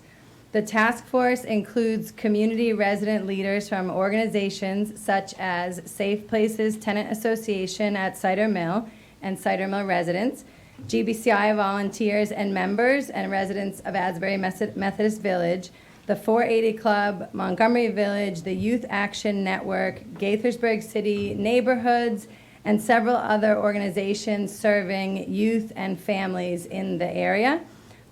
We will continue to grow this network throughout the process, and tonight we offered a statement that most of you should have at your table that is titled Greater Gaithersburg Community Lake Forest Task Force. For the sake of time, I'm not going to read through the statement. The first is that we want to share that we do support the application for the rezoning of the property to mixed use, as requested by the developer, WRS, and we want to see the development expedited by the city as quickly as possible. With that said, number 2 on the statement outlines some concerns we have with the sketch plan. They focus on topics related to the green space, multi-purpose civic and community space, the transit center, safe access, and prioritization of affordable housing for low-income residents. The third piece, we strongly recommend that county and nonprofit agencies, which are often funnels for private and public resources, be brought to the planning table with the developer. Together, we can work to develop the SDP and recommend possible tenants and resources to meet the requirements of the master plan, including services to residents and employers in the Lakeforest site that are located outside the site. The county and nonprofit agencies could include, but are not limited to, workforce development, housing and HOC, HHS, youth services, elderly services, security services, Montgomery College, Montgomery County Public Schools, etc. So further testimony from our constituents and residents of the groups that are part of this task force will be making shared comments individually. Thank you. Thank you. Just so you guys know, when this beeps the first time, it means you got 30 seconds left. Go right ahead. Good evening. Thank you. My name is Adama Musaruna, and I'm the chair of Safe Places Tenant Association at Cider Mill and a part of the Greater Gaithersburg Community Lakeforest Task Force. I have lived at Cider Mill for more than 10 years. Cider Mill is owned by HOC but has mixed housing rental programs. The programs include low-income HOC unit, risk share program unit, and market rate units. Safe Places has organized parents and youth to advocate for high-quality after-school program at elementary schools, legislation in Annapolis for Blueprint Maryland future renovation, the COVID-19 site at Lakeforest Transit Center, and register more than 300 residents to get the COVID vaccine. We at Cider Mill are the largest resident community in proximity to the Lakeforest development.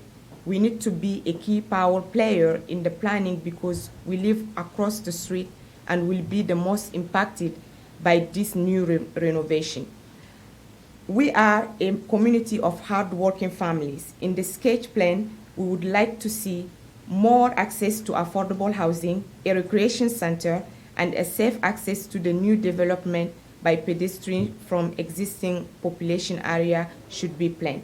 Also of concern, in the coming months, Lakeforest will be empty, and we and our family will be exposed as empty buildings as attract spring. We need a strong security around Lakeforest to keep our families and communities safe.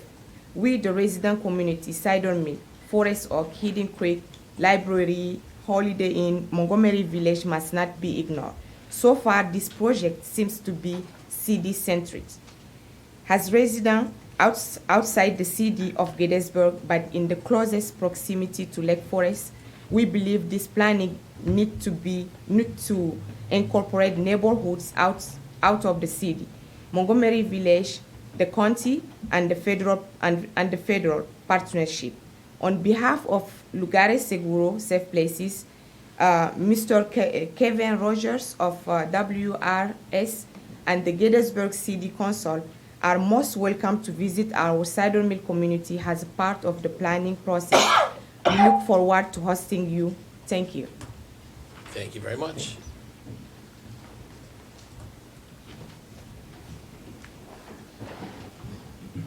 Yeah, grab that microphone. You know what you're doing. Okay. Good evening. My name is Teresa Ripe, and I'm a member of the beloved community at Gaithersburg, here at Gaithersburg Community Meeting. Okay, I'm here representing Mr. Gal Harman, the founder of the beloved community at our building, and he couldn't be here. And this is what he says, okay? I support rezoning of the entire site of the multiple uses of the Lakeforest Mall. The sketch plan needs modification. The transit center needs to remain as its present location to make it more accessible to the people who live and work at Asbury, to better serve residents of Cider Mill, Apartments, South Lake Elementary School, and nearby Montgomery Village residents and businesses. Clearly designated corridors are needed to enhance pedestrian safety to access to the public library, fire station, Cider Mill Apartments, and Asbury, especially for youth, seniors, and persons with handicap conditions. A proportion of the housing needs to be clearly designated as affordable for residents, including persons who work at Asbury, approximately 800 employees, and others whose resources are limited. The master plan emphasizes use diversity in the area and the importance of the preserving it in Lakeforest redevelopment. The sketch plan needs to reflect this in its housing and green spaces utilization plan. Recommendation number 3, the Greater Gaithersburg Community Lakeforest Redevelopment Task Force is essential to fulfillment of the vision of the master plan. Thank you very much.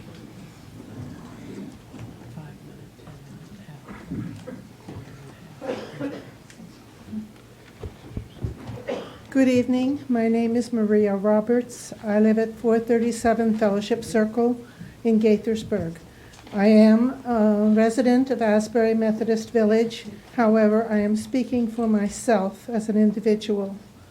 My first concern is about asbestos, which will be encountered in the process of the demolition, and the vulnerable community that lives around the proposed project. Not to mention everyone, but South Lakes Elementary School and its young children, the neighborhood and its families of young children, and the old people living at Asbury Methodist Village. As has been pointed out to me, it is a staff matter for supervision.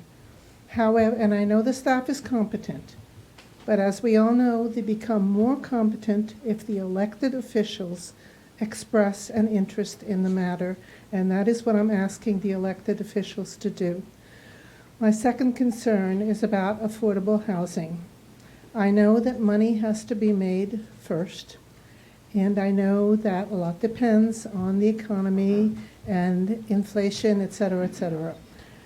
However, I'm asking for the council to see to it that affordable housing is built sooner rather than later because of the extreme need of the community. Lastly, from my point of view for Asbury Methodist Village, while during construction, this will be an even more unsightly neighbor across the street than the current half-existing mall. And the attractiveness of the neighborhood of Asbury Methodist Village is one determinant in future residents choosing to make it their home. The financial health of Asbury Methodist Village depends in turn on future residents deciding to make it a home. Now, why is this a matter of public concern, and why is it your business? Asbury Methodist Village is a significant employer in the city of Gaithersburg, and for that reason, I ask that you ask the developer to plant a significant grove of trees along Odenthal Avenue first, so that the unsightly mess that's going to ensue not dominate the sight line, at least not at the street level. Thank you. Thank you very much. Next speaker. And while the next speaker is coming up, I just want to note for those who are calling for affordable housing, our ordinance, we have an affordable housing ordinance that requires that any new development with residential include affordable housing. We're not hearing about that here at the sketch plan. We will hear more about that at the schematic development plan. Come on up. Hi, my name is Sarah Mina Incesario, and I live in Cider Mill Apartments, right across the street from Lakeforest Mall. and I'm an 8th grader, and I've been an activist since I was in 5th grade. I've testified several times to get my elementary school, South Lake, to be on the budget and plans for renovation, which is in current progress, and to bring after-school programs to our community. I also testified at the State House in Annapolis for the Maryland Blueprint. I have many memories at Lakeforest Mall, but I also know that there is hope for the area to be a better place for me and my community. Cider Mill is a massive complex with 900 families, units, and many children and teens, from elementary to high school. However, if you drive through the neighborhood after school, you will not see many kids playing outside, especially no girls, because our community doesn't have adequate space where we can be safe and have access to programming. The youth of the community, I would really want to see youth space like a community center in the new building plan. I'm currently a black belt in Taekwondo, and I have to travel far to get to training. My siblings and my friends have no space to play basketball or safe places outdoors to play soccer or football without having to travel very far. The closest community center is Cabin John, which is over 10 miles away. We also have no space to gather and just be kids and get our energy out or do performing arts. And our schools don't even have adequate spaces to do theater or dance. The youth of Cider Mill would like to have a youth center in the new area. Thank you to the mayor and the city council, as well as the planning commission of the city of Gaithersburg, for providing us with the opportunity to be heard. Thank you very much.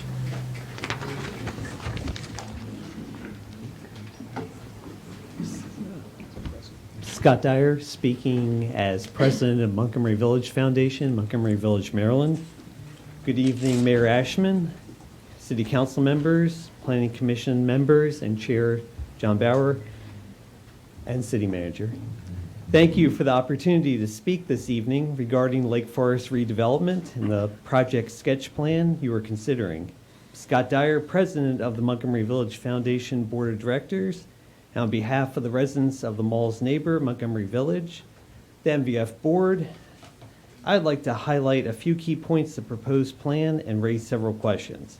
First, thank you for working with the residents, neighbors, WRS, and other key stakeholders to transform the mall site into a reimagined space that advances economic growth, promotes community, and brings needed amenities to the area. I also like to thank Kevin Rogers of WRS for keeping our community informed on what is envisioned for the site, which is Montgomery Village's gateway. On the whole, Montgomery Village Foundation supports the proposed sketch plan rezoning. As one of the closest neighbors to the property, village residents will once again be excited about the prospects of additional shopping, dining, and entertainment so close to their doorsteps. With the mall no longer a viable business, it's refreshing to see how this new concept will continue to bring retail and other businesses to the property, along with the increase in housing stock to support the county's growing housing needs. Of course, an increase in housing also brings increase in population, transportation, traffic-related issues. On those topics, MVF offers the following observations and questions. Number one, with the increase in population, what are the projected impacts to the surrounding Montgomery County schools, and specifically South Lake Elementary School? Number two, the new through connection of Lakeforest Boulevard and Lost Knife Road should help spread traffic and improve accessibility to the site.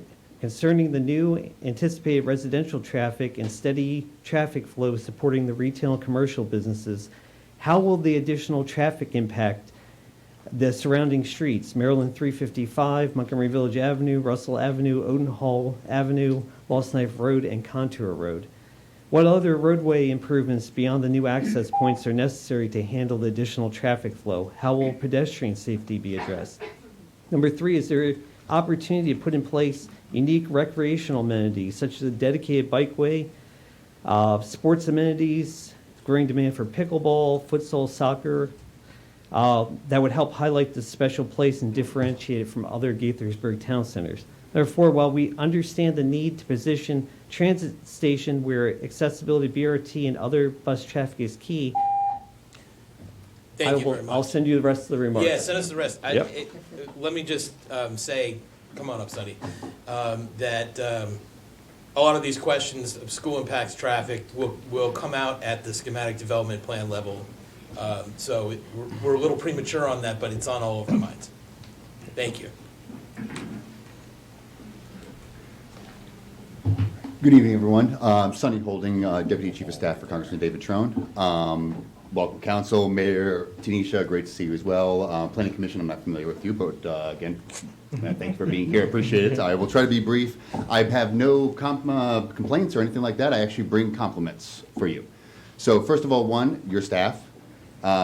Your staff is amazing, by the way, from what I understand dealing with this project. This is a long project coming. The Congressman's been living here for a long time. We've all seen what's the downtown at Lakeforest Mall. You know, let's face it, as elected officials, we all know staff is the people who get it done. Your staff has been an absolute thing, and they're not even done yet. So whatever you're paying them, probably not enough right there. I know I'm probably blowing your budget there, but still, Yeah, I just want to make we're sure they about are to kick very, you out of this meeting. very understanding that your staff is getting the job done. So thank you to your staff right there. And also to you, council, as well, for your forward thinking, putting ready this master plan for this area. That is great forward thinking what you've done. I know that during their presentation, they highlighted how this was moving forward in the redevelopment of the area. So I want to appreciate your forward thinking for thinking about a master plan, putting it down on paper, and then also working through it right there. So I think Kevin is the one who said right there, this is sausage making right here for the last 8-9 months. And as someone who works in Congress, is very familiar with how the sausage gets made, and it's not pretty, it's grind. But I do appreciate that you guys are doing the unsexy job of this right here, getting the job done, which needs to be done. Many of you, I know we share with Tanisha, and I'm pretty sure she shared with the rest of you, the Congressman wrote a letter to all of you supporting this application for WRS so that he would like to see the project move forward with all due haste. Obviously, while making sure that we adhere to, I think it was referred to a couple times here as the Bible, the master plan right there.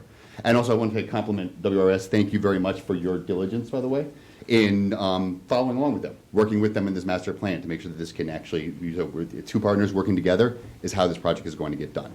So with that right there, I just want to share my compliments to you guys and continue along. And please, I ask you to please give this all due consideration. So thank you very much. Thank you, Sonny. Please send our regards to Congressman Trone. Dr. Christine Handy. Greetings, Mayor Ashman, members of the Gaithersburg City Council, and all of those others that are sitting before me. My name is Dr. Christine Handy, and I am a member of the Gaithersburg Community Lakeforest Task Force. It's been a while since I stood before you since ending my 11-year tenure as the principal of Gaithersburg High School in 2018. I see a lot of new faces, but please note, my passion is serving our children and representing their best interests. I served as a high school principal for 20 years, and I have a little insight on what is needed for their success. I come before you today as I continue to serve as an educator and administrator in Montgomery County, and everything that we do is for children and the youth we serve in the school system. Today, I am an advocate for our youth, often an unrepresented voice in citywide initiatives. How exciting it is that the former Lakeforest Mall is set to become a thriving mixed-use development. I wholeheartedly support the application for rezoning of the property as requested by the developer, WRS, and want to see the development expedited by the city. Our youth are valued in this community as exemplified by the commitment to our schools, Gaithersburg Youth Center, Parks and Recreation, and out-of-school time partners throughout the city. It is important that we continue that commitment by ensuring that the strategic planning team includes designated spaces for programming aimed to serve our youth in their final plans. Our youth are our future, their parents are our taxpayers, and I am asking you to demand that this mixed-use development reflects our commitment to them. Out-of-school time is a term that is frequently used in education today and defined as supervised programs that young people can regularly attend when school is not in session, and that's not just the summer. This is a great opportunity to ensure that the former Lakeforest Mall includes dedicated space that reflects our diverse community and the needs of our children and youth. Therefore, I am asking you to ensure that community agencies that serve our youth are at the planning table with the developer to make certain that private and public entities affiliated with youth development are included as possible tenants or resources for this purpose. Thank you for your ongoing support and commitment to our youth and their future. And thank you for your service. I know that I can count on you. Thank you. Thank you.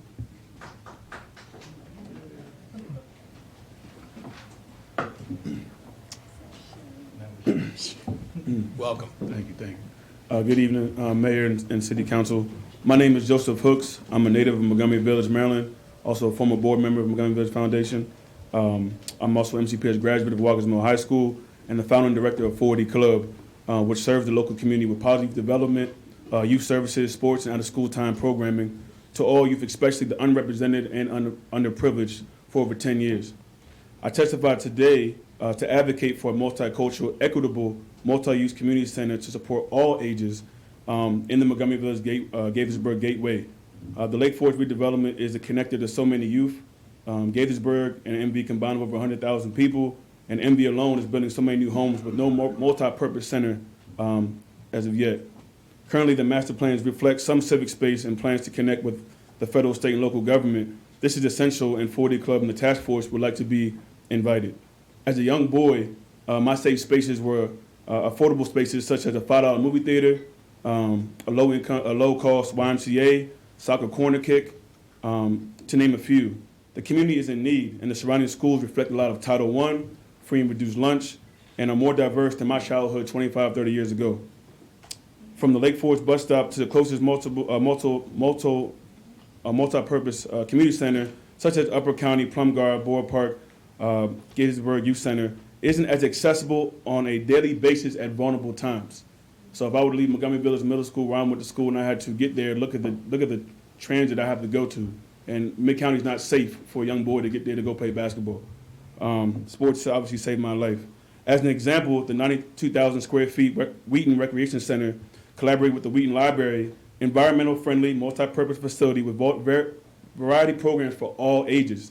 I say all ages because children, seniors, young adults, 16 to 24, that can be working on workforce development, GED.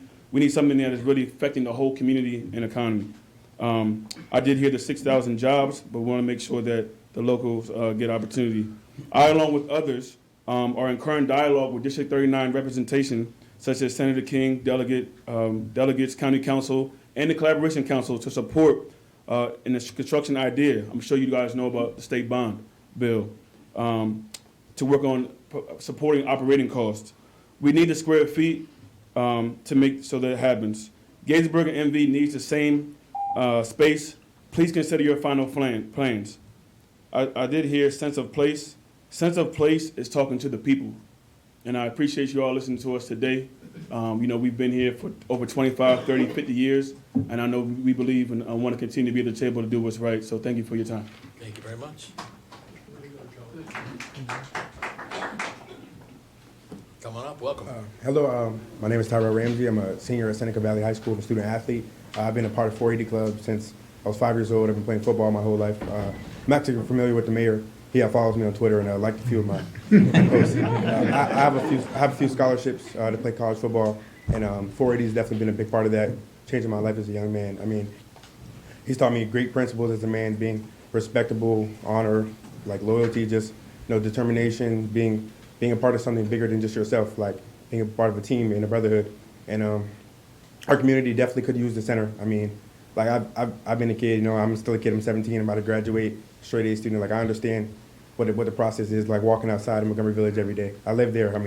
I live it, but I've tried to set a better example for the other kids and for my siblings. And 480 has definitely been a big part of that.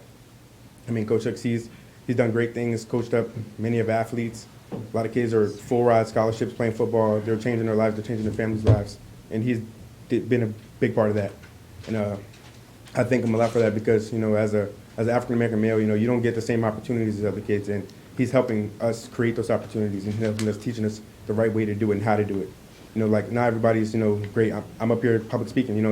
He's helped me do so much stuff in my life to prepare me for the future, prepare me to be great. And not everybody gets the same opportunities. And a lot of kids, like you said, like Lakeforest Transit, I take the bus all the time to get home from school, like everywhere just to go places, and it's definitely a big part. Like having that center right there, like the whole route, the 58 to Lakeforest, the 59 in Montgomery Village, that takes you straight to Lakeforest from the middle school, the high school, Watkins Mill. There's just so much opportunity and space there, and I definitely think he's headed in the right direction with that. And I definitely think that the whole thing is just great. And also the young lady that I spoke up to, like the middle school over there, or that elementary, is it Lakeland? Is that what it's called? It's over there.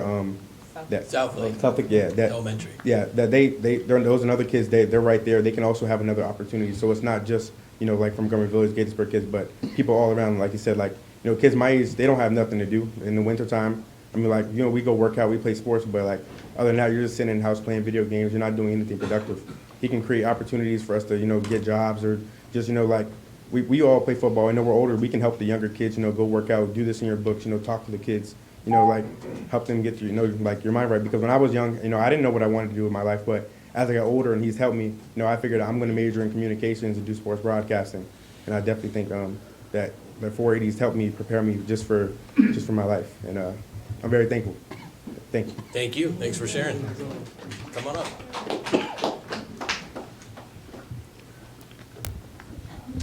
My name is Jaden. Live at 403 Chris Avenue. I've lived in here my entire life. I have a sister. She always wants to go someplace with her friends. There's not many places open around here. Go to like the Dollar Tree. That's nothing. But I've seen Lakeforest Mall. I've seen its downfall. It's pretty sad. I've had great memories over there. But seeing this new opportunity to open up and allow youth and teenagers and just children, young adults, have some place to go, during the winter. You don't really do much. Stay at home. Just having a place to go to, some place to spend some time, take pictures, create memories. Some place that's like beautiful. Opening up this is a great opportunity to keep kids away from doing dangerous things like drugs or getting into gang violence. That's all I gotta say. Thank you very much. Appreciate it. Come on up.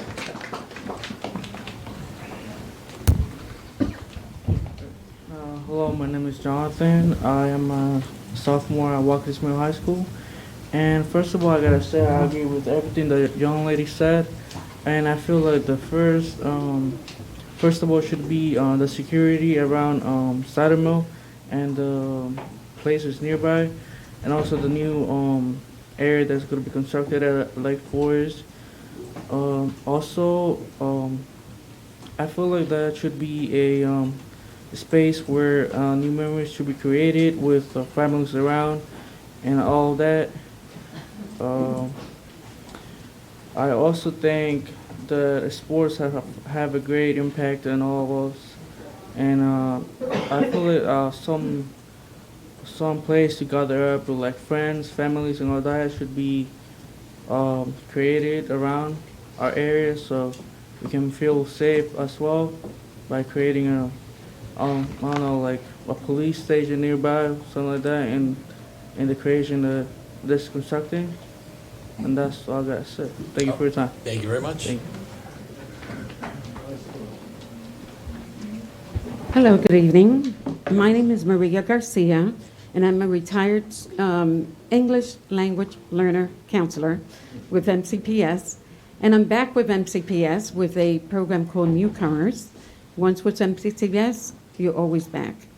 So I, as a counselor, I find it extremely important to provide a fun place for our students.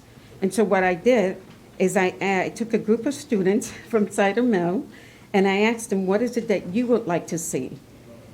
Some of them were too young to remember what Lakeforest used to look at, like when there was a theater and everything else that my children enjoyed. But this is what they said. We want a welcome center where families moving into this area can obtain information on all services available in Montgomery County. We also would like to access to a recreation center, a community where we may feel welcome to walk around anytime with solar street lights, don't forget that one, for safety and the presence of police. A place where we, the youth of different nationalities, can have the availability of after-school and weekend support programs, offering us activities, games, and classes that will encourage us to unite together in one community. A place where my parents can take English classes and they can also learn some work skills. We need a place where we can call home, an affordable place where my parents do not have to work 2 or 3 jobs to pay rent. We're strongly bonded to this community. The fear of being forced to move out is real. We have attended South Lakes Elementary School through Watkins Mill High School. We are the residents of tomorrow, the ones that will raise our children in the same neighborhood and enroll them in the same schools. A place that is safe is what we want, affordable, and a place that provides us a healthy lifestyle. And again, Gaithersburg is a place to call home. Thank you so much for listening. Thank you very much. I will note, it could be several years, Maria, before you leave. It could be several years before, likely will be several years before there's a redevelopment actually happens and places are open at the Lakeforest property. But in the meantime, the library, the Gaithersburg Library provides some of these services right now. So just please convey that to your friends and neighbors. Come on up.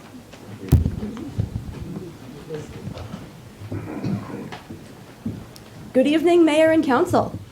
I'm Jeanette Rosenbaum, Chair of the Environmental Affairs Committee and resident of the Lakeforest neighborhood. The Lakeforest site sits literally on top of Walker's Run, a tributary of Seneca Creek, which enters the Potomac at Riley's Lock. I live almost literally on top of Walker's Run, a short distance downstream from the mall. Walker's Run is crucial for stormwater management in the neighborhood, which suffers from terrible runoff because there is too much impervious surface. The stream is very flashy, meaning it rises quickly when rain falls and then rapidly returns to its usual level. This is not normal for a stream. The redevelopment of the Lakeforest site should address this problem rather than making it worse. The protected stream buffer along Walker's Run also serves as an important habitat corridor for wildlife. In 4 years, I have observed more than 50 species of birds in the stream valley. There are also foxes and bats. Every species of bat in Maryland is classified as rare and threatened. The redevelopment of the Lakeforest site presents an unusual opportunity to restore and extend the habitat corridor. Instead, the current plans call for destroying the few associated habitat patches that survived the previous round of development. On the subject of not making things worse, the Lakeforest neighborhood already has the worst air pollution in the area. Destroying the forest patch at the corner of Montgomery Village Avenue and Lost Knife, and inviting more traffic into the neighborhood by constructing more housing and retail will make air pollution even worse for people who already live around Lakeforest. Plus, I imagine the advertising for the new housing will not mention that prospective residents will have the opportunity to enjoy the region's most polluted air. Finally, as I was reading the plans for the redevelopment of the Lakeforest site, I was delighted to learn that the forest patch, quote, acts as a barrier to connectivity to the focal 124 Lost Knife Road intersection and uses such as the library. I had not been aware of this. I have walked to the mall on a number of occasions, and after crossing the street from the library, I simply walk over the little hill between the forest patch and the bus stop.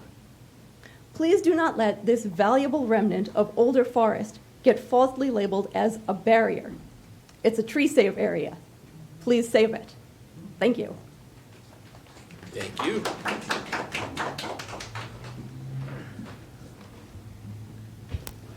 Good evening. My name is Debbie Sarabia. I live in the Saybrook. I support the rezoning. I do have a proposal to improve the plan. This project area is located in the small Walker's Run subwatershed of Seneca. Walker's Run is a small stream that begins near Oak Avenue, flows for about a half a mile north until it meets the intersection of Russell and Odenthal.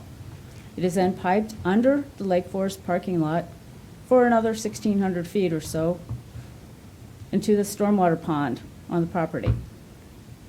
Flow from the pond goes under Montgomery Village Avenue, becomes a stream again, and its riparian greenway reappears.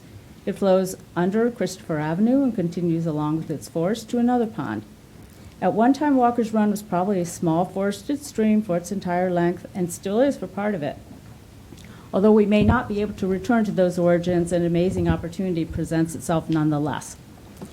The plan calls for the buried pipe that contains Walker's Run to be dug up, the pipe moved, and the stream then redirected into the relocated pipe underground.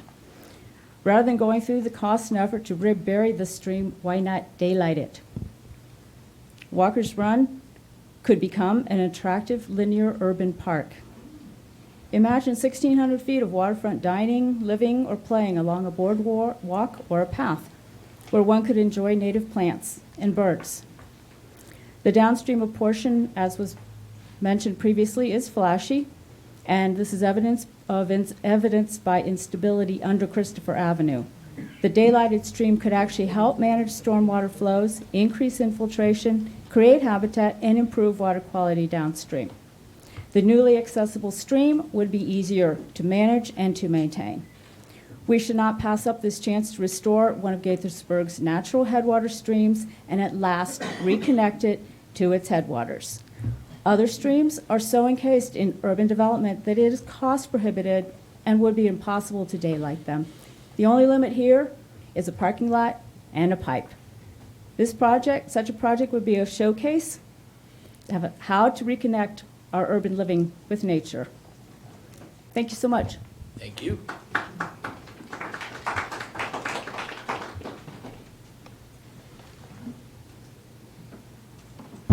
Good evening, Mayor, Council members, and Planning Commission members. My name is Tim Goodfellow.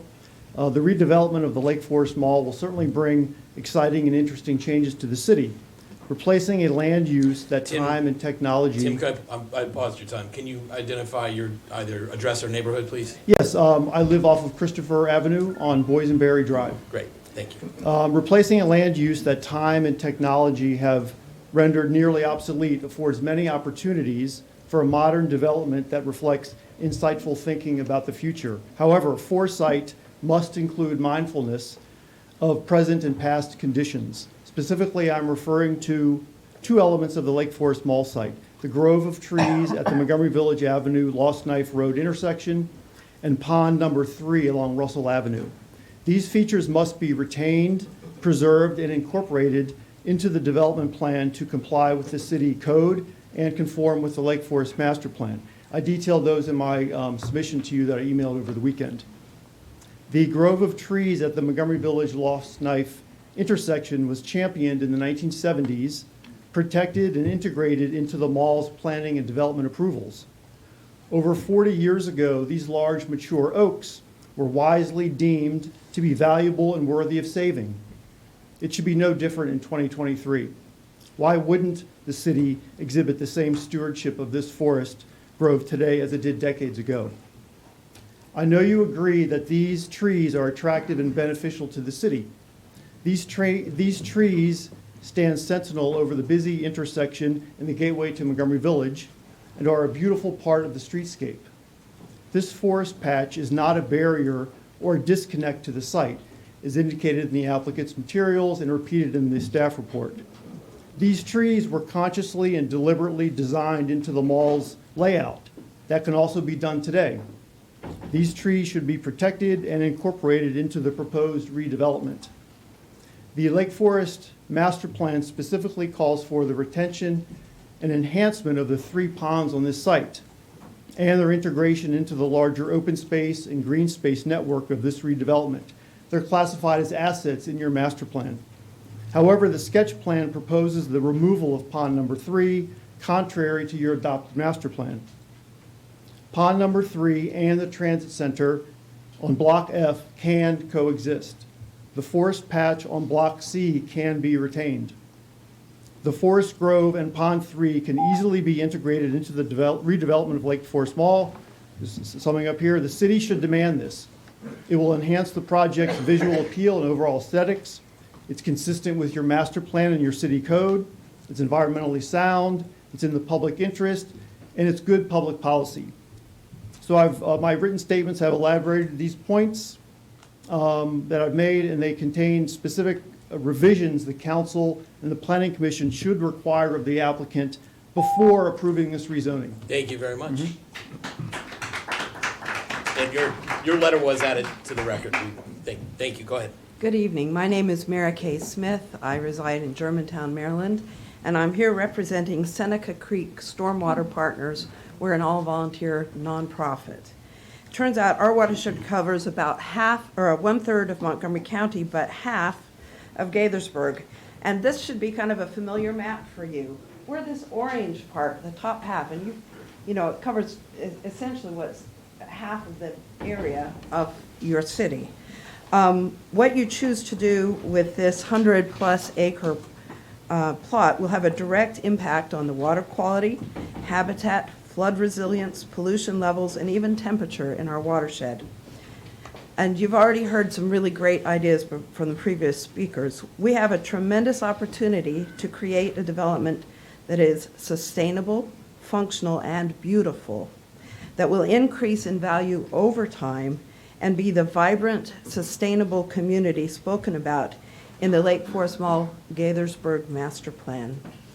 But to do this, we're requesting a few key points that would be alterations to the current plan, which is, first, as Tim has said, to retain and incorporate the 1.7 acre forest grove, which includes oaks, a keystone species, at Montgomery Village Avenue, and the half-acre pond on Russell Avenue in the redevelopment. In both cases, these areas may need to be redesigned to add additional areas of attractive understory native trees, shrubs, and perennials, benches for people to be able to enjoy the space, and walking paths. We would hope they would be pervious walking paths. The pine trees on the east side of the property could also be retained. And we hope whenever possible, any of the mature trees on the site should be retained in the plans. On the Gaithersburg West Master Plan, the area that incorporates Lakeforest Mall has been identified as a non-attainment for ground level ozone and fine particulate matter. Another way of saying it's got very bad air quality. That's been mentioned. Removing trees, especially these mature trees, will increase problems with air quality, stormwater runoff, and heat island effects. Second, we'd like you to dedicate at least 40% of the total residential acreage and 25% of the commercial as open space per the Lakeforest Master Plan. In addition, the city should negotiate the acquisition of park from the developer, as was done for Crown Farm Park. The plan proposes 35% open space, but it includes existing stormwater ponds and a potential HOA pool and clubhouse. Not really public, those can't really be considered public open space or natural areas. There's no significant new green space. Thank you very much. I'll send the rest of the information Yeah, to you please. in writing. Please do. Thank you. Hi, good evening, Mayor Ashman, Vice President Henderson, and City Council. Thank you for this opportunity. I'm John Mortagello, and I'm speaking tonight in a number of capacities. As Chair of the City's Cultural Arts Advisory Committee, as the Artistic Director of Best Medicine Rep Theater Company, which has served the greater Gaithersburg area for 6 years, and as a tenant of Lakeforest Mall, at least until March 31st. I'm very excited by the possibilities inherent in the redevelopment of the mall, and I'm a huge fan of the city's master plan for the Lakeforest site. As I'm sure you're aware, my particular interest is in the amenity spaces recommended on page 58 of the master plan, including a potential performance venue, senior or youth center, or other civic facility or facilities.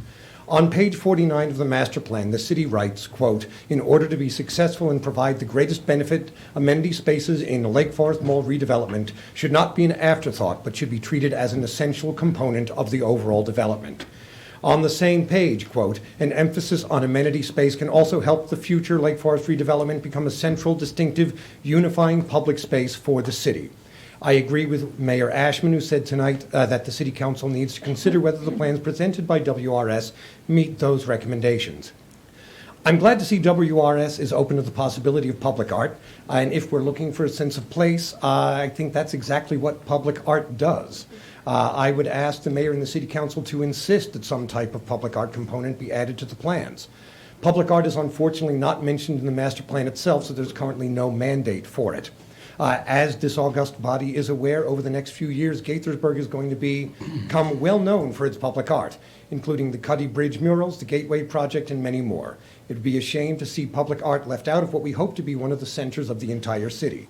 I would invite representatives from WRS to reach out to discuss these possibilities with the rest of the Cultural Arts Advisory Committee and art staff at one of our next meetings.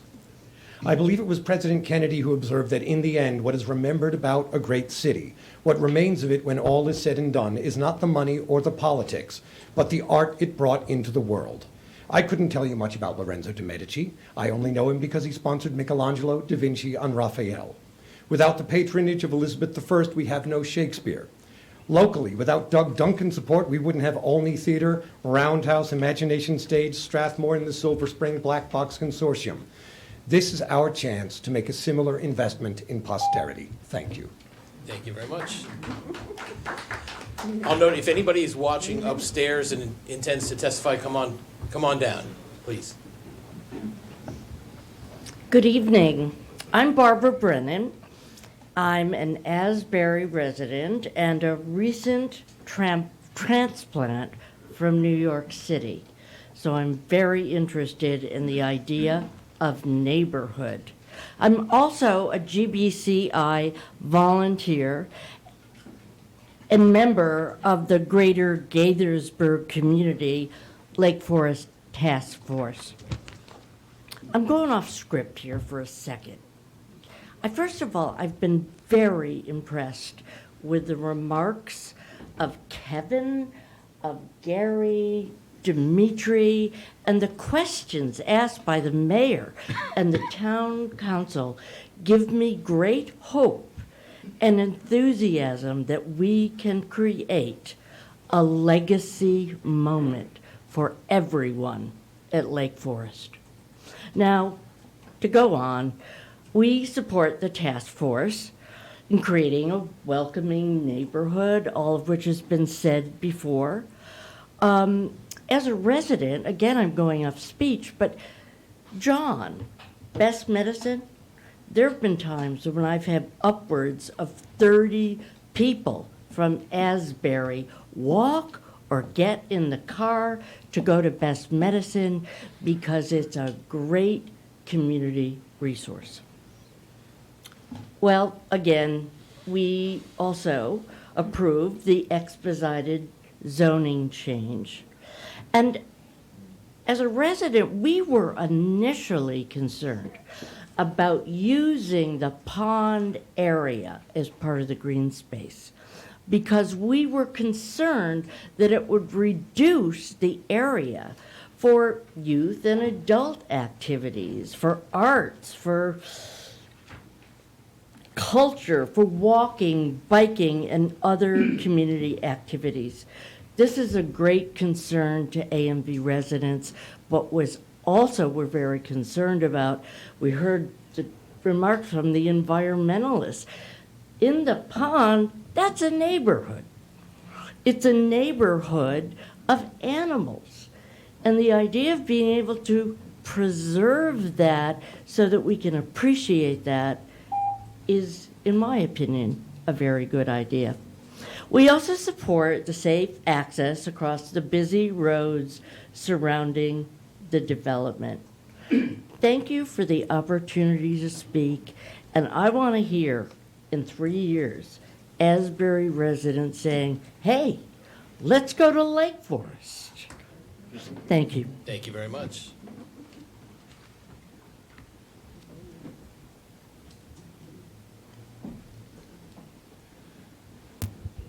Good evening. Dwayne Havorka. I live at 824 Gallop Hill Road, which is just north from the mall across Montgomery Village Avenue. So I appreciate the opportunity to comment. I certainly support the mixed-use approach to the property. It's a very exciting vision to see. Some of the key components that I see in creating livable communities include green space, especially where you've got residential areas. It's good for children, it's good for adults. I appreciate the commitment in the plan to adequate green space in the development. One really efficient way to create that green space is to do it along stream corridors where you can create linear parks, you can create walking and biking trails, sometimes take some bikes off the streets. And I think when you're considering infill developments like this, I think it's important to try to maintain some of the natural resources that are there in place when you have them. And so I have 3 suggestions to make an exciting vision even more exciting. One would be to consider daylighting the stream between Odenhall and Montgomery Village, probably along Russell Avenue on the western side of the property there. And the second suggestion would be then to create some linear green space as part of that daylighted stream, which could include walking and biking trails and some associated accompaniments there. And then third, to consider maintaining that older woodland that's on the northeast corner of the property. There's some really majestic old oak trees there. And think of that as an opportunity to create a small park in the area that could continue to be used by the residents there. And I think if you do those, you have at least several benefits that would accrue as part of the plan to the public and to the residents to come. One would be to reduce the flood risk that often occurs upstream of those pipes when they run under a property like they do at Lakeforest. By increasing daylighting that stream and also increasing the flood capacity of that section to handle it. Second, to create green space along there. I think it'd be used both by the new residents there and by residents in the area to access the community and to travel throughout the area. And then I think that, as I said, that small woodlot that we talked about, really you've got some beautiful mature trees there in place. And I think trying to find a way to protect them, turn them into a nice little park area would be a great addition, a great inclusion as part of the green space commitment of the plan. So thank you for your time. Thank you for your attention. It's a late night. Thanks for being here. Thank you. Appreciate it. Oscar, welcome. Buenas noches, muchas gracias por este tiempo. I'm Oscar Alvarenga off of Deer Park Place. I'm also part, as you know, many hats, but today I'm here with the Greater Gaithersburg Lakeforest Community Task Force.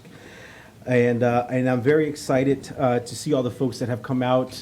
When we talk about diversity, I think you've seen it today with all sorts of people from all sorts of backgrounds and experiences coming to share why we should move forward with the rezoning of Lakeforest and reasons that touch them of what they want to see.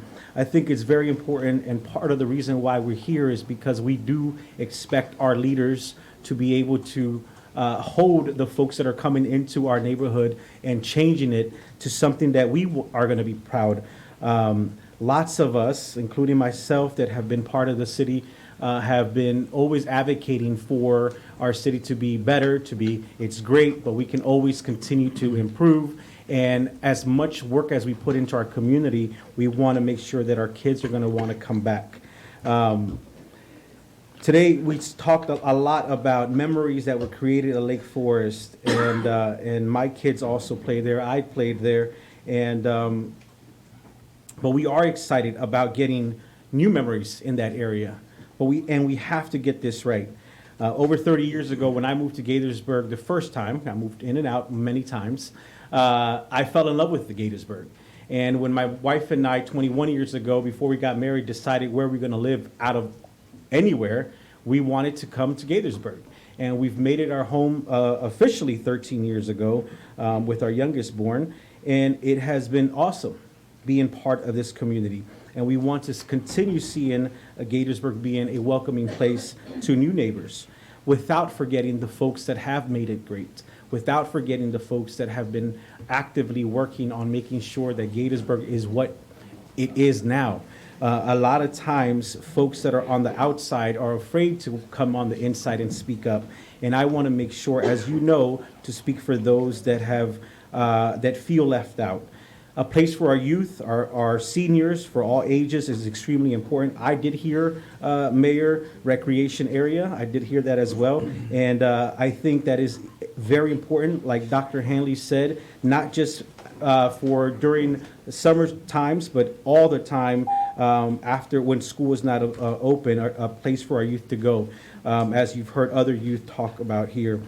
Also, the affordable housing needs to be, I know you've talked, it's part of it, but we want to make sure that when our kids are graduating from their universities, they're able to make a decision to come back here and that they're not being priced out. It's just the way it feels is that families are going to be priced out. And again, we want to make sure that we represent all of Gaithersburg. Thank you. Thank you.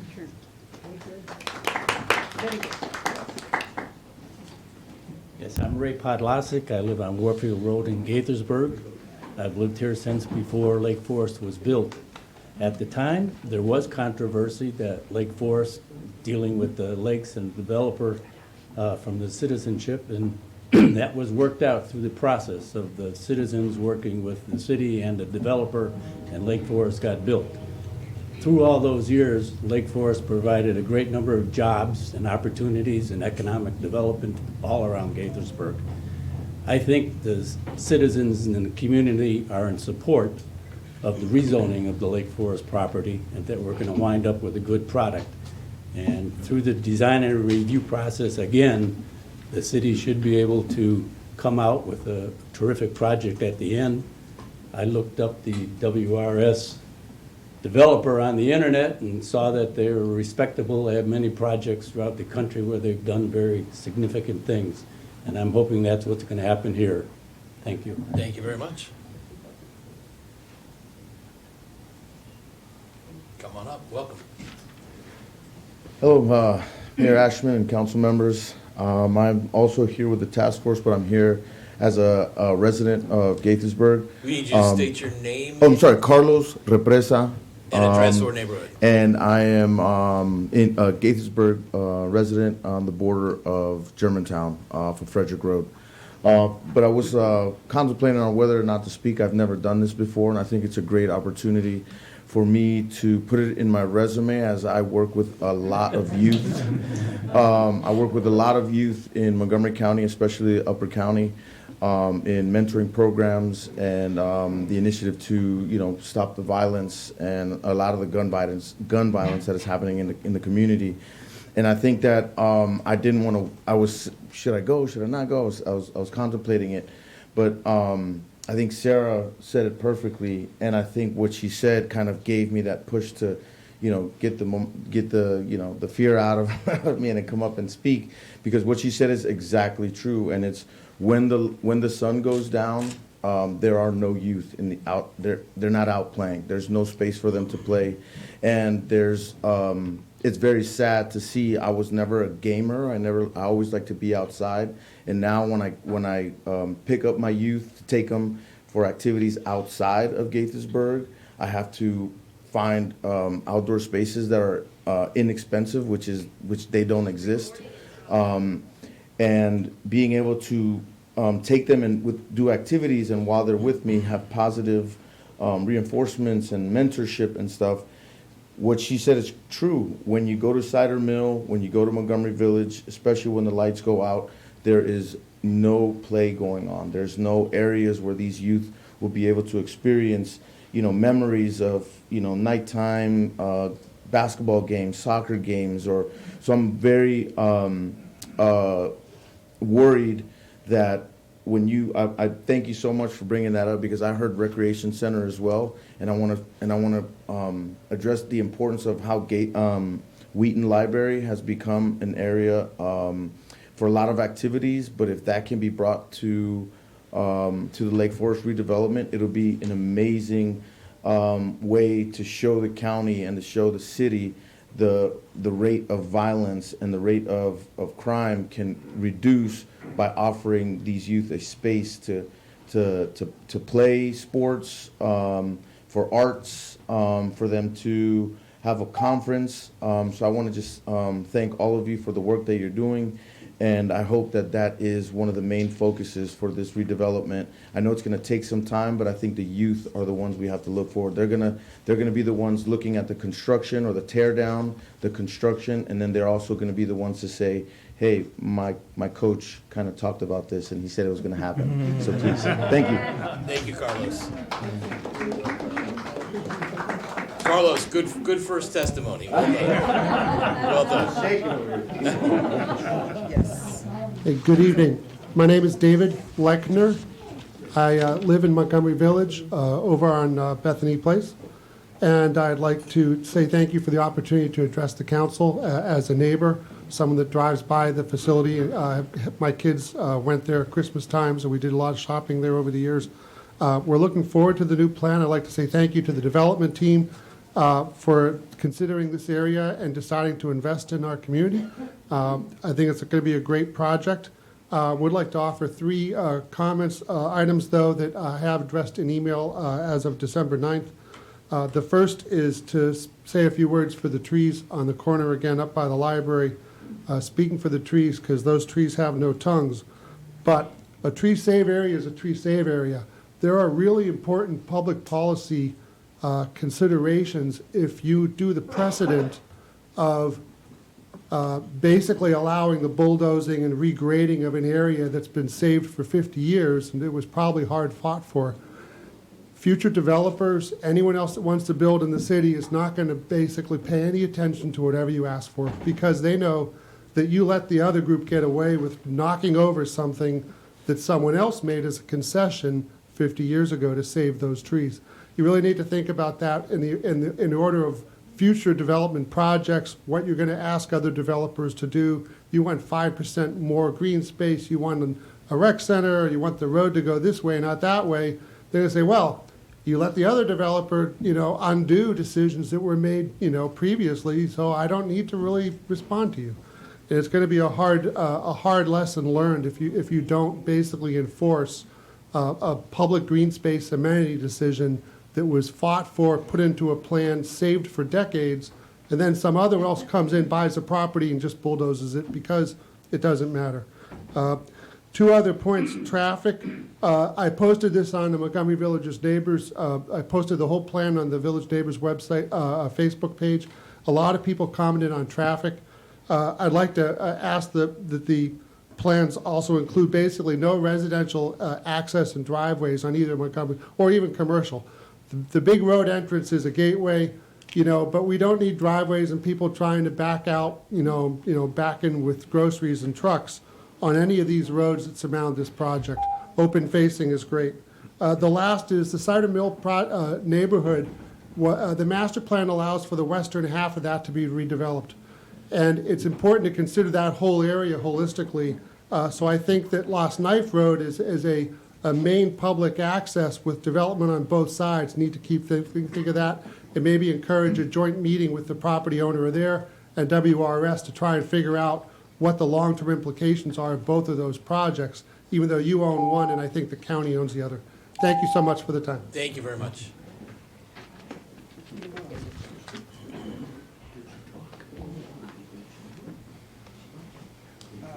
Greetings and salutations, Mayor and Council. My name is Quentin Cadeau. I am from the Montgomery Village sector of Gaithersburg. I'm from Shadow Oak, Dorsey's Regard.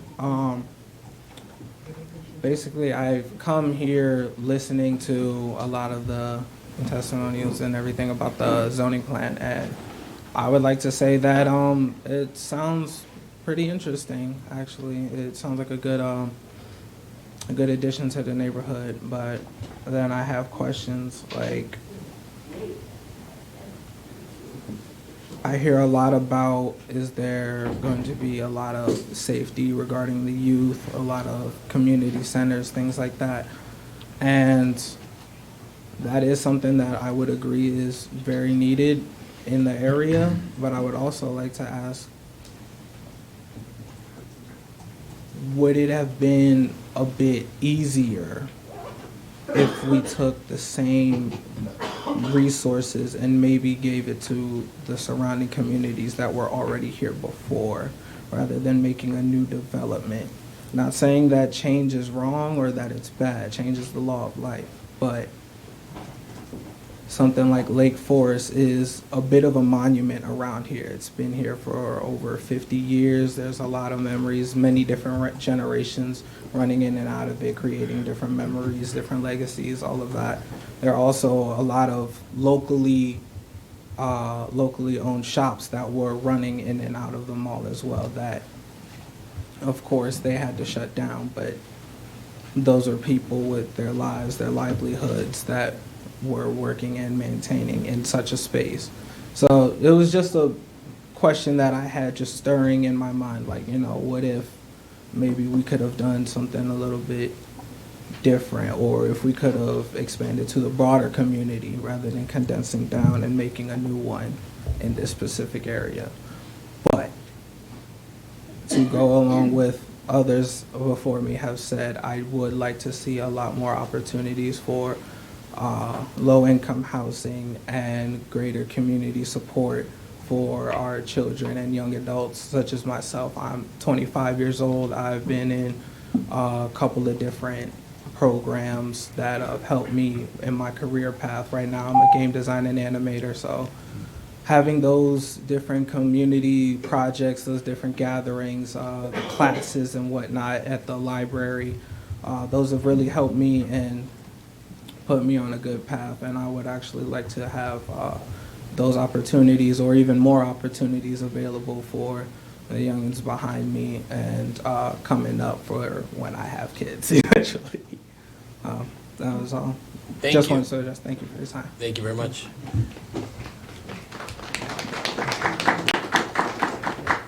Paula, welcome. Good evening. Hello. Oh, grab that mic. Just there you go. Perfect.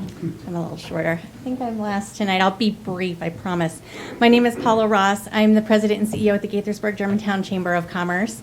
I lived in Gaithersburg for a long time, and while I don't live here any longer, I live in Germantown, but I did work across the street from the Lakeforest site for 9 years, and I'm really excited about this project. So the Chamber's mission is to serve, represent, and be the leading advocate for the interests of our membership in ways that enhance the business environment, the quality of life, and the well-being of our unique communities here in the Up County. So I think this project meets that mission, and the Chamber is supportive of the project as presented by the developer today in the rezoning application.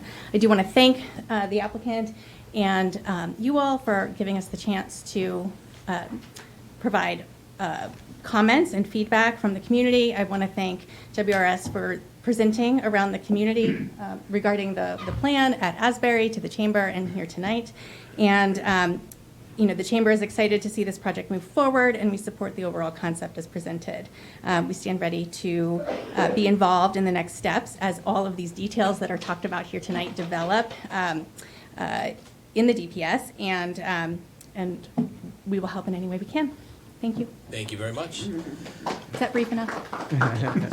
Perfect. So if there's anybody upstairs that wants to testify, come on down. I'm going to go to our Zoom audience. I see a couple of raised hands. First, tech team, if you could bring up Laura Searles. It'd be great, Laura, when you unmute, just state your name and address or neighborhood. Go right ahead. Hi. All right. So hi, I'm Laura Searles. I live on Highland Avenue, and I'm a 20-year resident who basically grew up in Old Town over on Walker Avenue. So got to see the heyday of Lakeforest, and also I'm very excited to see how the new plan is coming to fruition. So I just had a couple of thoughts to share based on my experience, and just want to say I'm in full support of the rezoning as we're here today. But first of all, a couple things that I really like. I love the Lot B plan, and I hope that it comes to fruition as we don't really have a space like it near Old Town itself. I'd also really appreciate, I really appreciate the focus on the walkable area. As an avid walker myself and my family, we walk around pretty much everywhere as much as we try to do. But yeah, so right now I noticed that a lot of the green space is that is counted as green space is ponds. And while that's great, and I appreciate, the stormwater management aspect of that, I want to make sure that we are keeping, as many trees as possible and expanding the habitats that are already existing on the site, while also keeping more open green spaces as well, as was mentioned by multiple other people. Another area of expertise that I have is stormwater management. I've worked for 5 years with the city of Gaithersburg for a couple of plans, and I just wanted to kind of get your minds going about what your well-designed stormwater management will be, because right now I don't really see that planned out anywhere, and especially since I saw with your MDE you're talking about taking out Pond 3. I think that you guys should definitely try to run the numbers to look at the broad aspects of what different types of stormwater you can benefit from because if you don't start looking at stormwater now, it will fall to the wayside, and then we will be left with very many fewer green spaces. Separately, I want to see, like, as was mentioned previously, a designated theater space, or even an outdoor space like the band shell, like that. And let's see, I'm trying to get to the 30 seconds. I'd love to also see more green spaces geared toward like natural spaces, like a little pocket meadow or trees or areas with native plants that we as a community can learn from in that area. And then, yeah, lastly, I just want to say that pedestrian safety is also a big concern of mine as a frequent walker of the Asbury Loop, as we like to call it, where we just walk around Asbury. There are a whole bunch of safety concerns Laura, as it is currently. Laura, thank you very much. I got to cut you off because we have other testimonies, but please submit the rest in writing. We're glad to consider it. Tech team, if you could bring up Amelia Barrett, please. And Amelia, just when you unmute, state your name, address, or neighborhood, and go right ahead. Hi, can you hear me? Yes. Hi, it's great that Laura just brought up all this stuff, because I would like to just follow up with a lot of those ideas and other things that were brought up. Really to follow up on Mayor Ashman's very first question about Area C and the pedestrian frontages and outward facing units, and then the tree save area. So if you look at the map, just the overhead map or any drone shots, literally the tree save area is the only area with like large shaded trees in the entire perimeter of the complex. And I know this because in the summer when I tried to be fit and exercise and I jogged the entire perimeter of the mall, that is like the one area where I can get shade for a couple hundred yards, and then I turn down Lost Knife and it's sunny again. So I really think, to echo the other people that have mentioned this, like, why would we I really actually encourage the commissioners and council members to, again, question a staff recommendation to remove an area of that has been there so long that provides a lot of buffer. Second, the outward facing unit thing that was mentioned by in the presentation, or following up to Mayor Ashman's question, while I understand why the units would face outward, like that is actually the busiest road of the entire complex, and there is also a firehouse directly across the street from there. So I know that as someone who's actually lived across or on the same street as a firehouse in Bethesda and New York City, like that would be a major deterrent to purchasing property or even renting a unit or anything like that. So I'd encourage you to maybe just rethink that placement of the outward facing units specifically on that road, and also encourage you to revisit the tree save removal, because that buffer of the trees would actually help the potential residents living there. And then finally, to follow up on Laura's comment about the pedestrian access, currently there is not a contiguous sidewalk around the entire perimeter of Lakeforest. When you get to Russell, you have to cross over to the other side in order to walk, pedestrian, or run, or anything, scoot on a sidewalk. And it's hard to tell from the plans if the contiguous perimeter sidewalk is included in the plan, but I really would like the developer to consider that moving forward, because it is important for just neighboring residents to be able to walk around the perimeter of the mall safely, but also encourages, access and activity around the area. So I know the plan talked a lot about pedestrian safety, but it should be around the entire perimeter as well, like Laura mentioned. That's it. Thank you. Thank you very much. Tech team, if you could bring up David Woodward, please. David, just when you unmute, just state your name, address, or neighborhood, and go ahead. Hello, my name is David Woodward. I'm 27 years old. I live near Goshen and, oh goodness, what's it called? Whitehall Road or Snuffer School. So I live in Montgomery Village. My 2-year-old daughter and I regularly take the 58 bus to the area in question. And so, we would, as well as the library, and we really appreciate that service. seeing how housing prices are going up in the area, a lot of young people like myself, you know, it's unrealistic that, you know, we're going to be able to afford a lot of homes as we look at the long term. So, and you know, and I see this plan, even though it's only 1,600 units, which to me is small, but to you all might seem large. I think it's a good step in the right direction, and I wholeheartedly support the zoning change to MDX, and I ask the city to expedite it. Thank you for your time. Thank you very much. Tech team, if you could bring up Susie Ward, please. Susie, once you unmute, just state your name and address our neighborhood and go right ahead. Hi, I'm Susie Ward. I live in Deer Park on Gaither Street. I've lived here the majority of my life in Gaithersburg and the surrounding areas.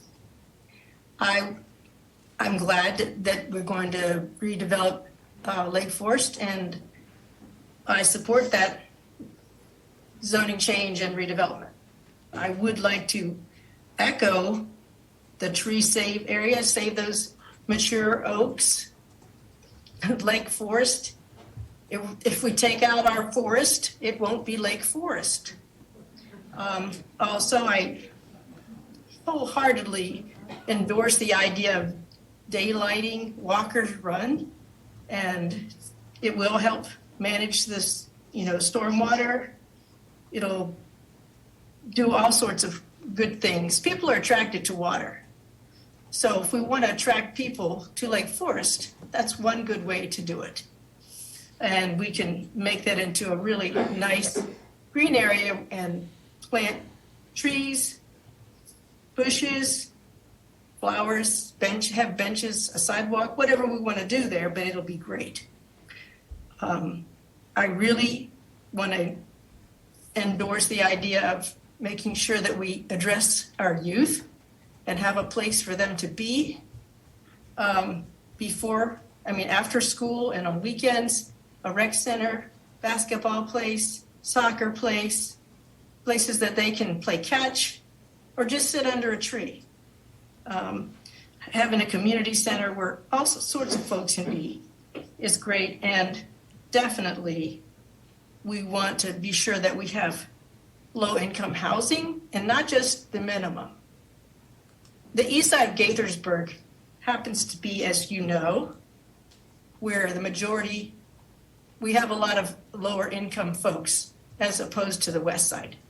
So we really need to serve the people who are here and who will maybe possibly move in.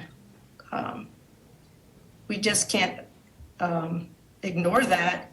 And the less impervious area we have, it will help decrease the fact that we have a heat island here in Gaithersburg. So those are just some highlights. I will be writing a letter to express these thoughts and anything else I thought of or I think of in the meantime. But I appreciate the opportunity to speak, and I appreciate your entertaining all of us and listening to our ideas. Thank you, the developers and all the team, everybody that's working on this, and I'm expecting great things. Thank you so much. Thank you very much. Is there anybody else on Zoom who'd like to speak tonight? If so, please use the Zoom raise hand function. Going once, going twice, and I don't see anybody here. Okay. All right. I want to commend everybody who's testified for the care, the ideas, the passion that you've put into it. You've put a lot on the table here. I want to get back to Mayor and Council and Planning Commission questions because I started off and Jim got a few in and Neil got one in. I want to give the Planning Commission a chance to get questions in first. John, I'm handing over to you. Oh, well, thank you. I'll start. And actually, I'll leave it to comments because I think first of all, let me compliment everybody who testified and offered comments tonight.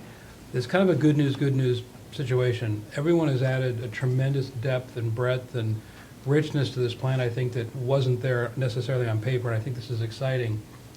And the good news is it's the rezoning that will allow us to really see some of this through, because under its current zoning, I'm not sure we'd have that opportunity. So I think that's something we really need to acknowledge and and remember that this is actually a very positive first step on all this. I'm going to assume too, Rob, and I'll just look to you for a nod, that most of what we heard is really the stuff of an SDP development. The sketch plan and rezoning kind of sets out a very broad net, and everything we heard tonight can be included in that or won't be excluded just by virtue of the rezoning. Is that fair? Yes, nothing's specifically precluded. All the discussions about various activity centers and programming of open space and all of that, that really comes at SDP. And I think one of the things I'd just like to put out that does get sort of lost even on the screen right now, so we have the overall sketch plan. Even within blocks F, E, D, and C, because we don't know what the footprints are and anything else, there will be open and recreational spaces within each of those blocks also. So I don't want to make sure the public understands that when we talk about, this network, it's not limited to only the green you see on this sketch plan. A lot of more refined details and even more space will come out at the SDP. All right, so now for my questions, and I'm going to keep very broad. I don't want to get into the weeds here. We got a finger wagged at us for not doing something that will preclude getting this done quickly, or creating constraints that will make it hard for the market to absorb whatever the product is. So what is the applicant's team's assumption about what retail and commercial really is viable in this area? What is the assumption? You brought in a home builder who has a pretty good sense of what they can sell, but what is your assumption about the commercial and retail?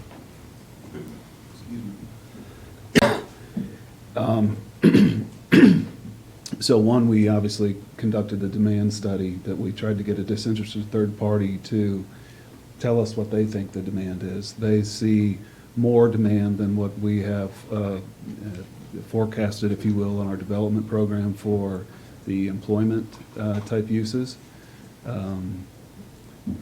The feedback that we've gotten privately from the brokerage network that we've hired to help us solicit, employment type tenants.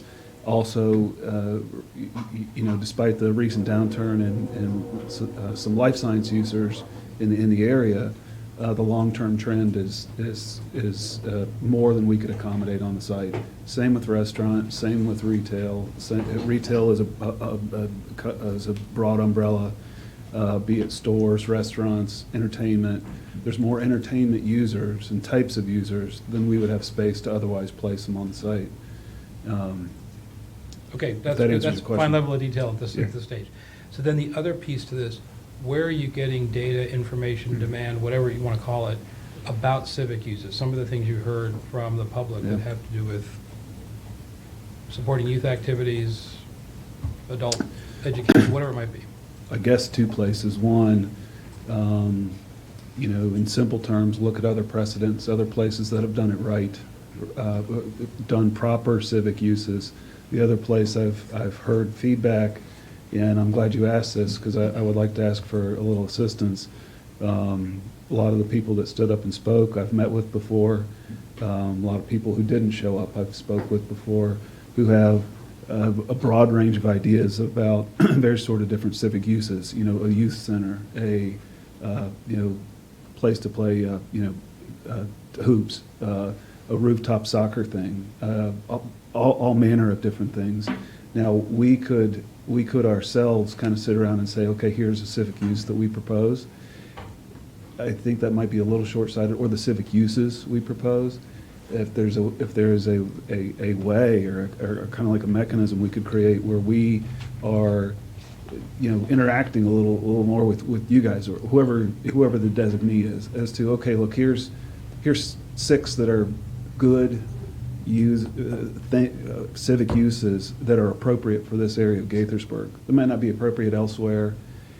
We don't want to presume that we have the perfect idea as to what that might be, but we know that it needs to and will be included. Okay, so that's something that we could work on together to figure out how to do better or do best. Right. Okay. Thank you. That's all I had. Okay. Who's aching to go next? Ryan. I'm good. You good? Rob? I had a list of comments. Is Go it ahead. appropriate or is 10:30? I mean, it's 10:30. Shorten them, but We have okay. a policy Do them. discussion on a separate night. I'll just throw that out there as well. Okay, so I'll just go to the questions rather than the comments. I appreciate the discussion about building a sense of place outward, and then somewhat disparagement of other places that we have in the city and how they're developed. But I see a lot of similarities in the way the site is right now, in particular with respect to almost the walling on each side by major road infrastructure.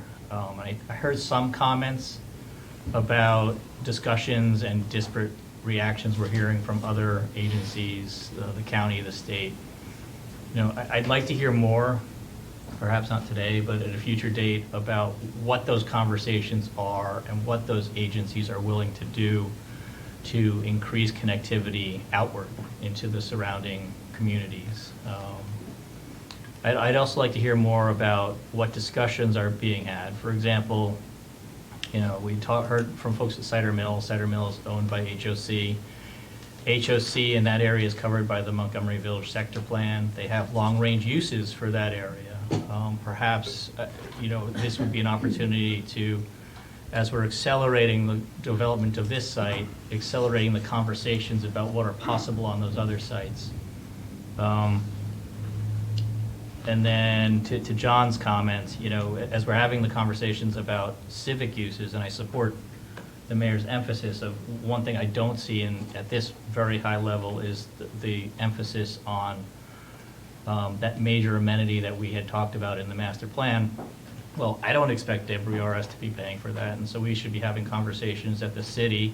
Sounds like it's going to be serving regional, so county, state, and Congressman Trone loves this project. Let's talk about federal money as well to have a serious conversation early on as we're developing this moving forward about what is possible, what funding is there, and ultimately what uses, as Kevin was saying.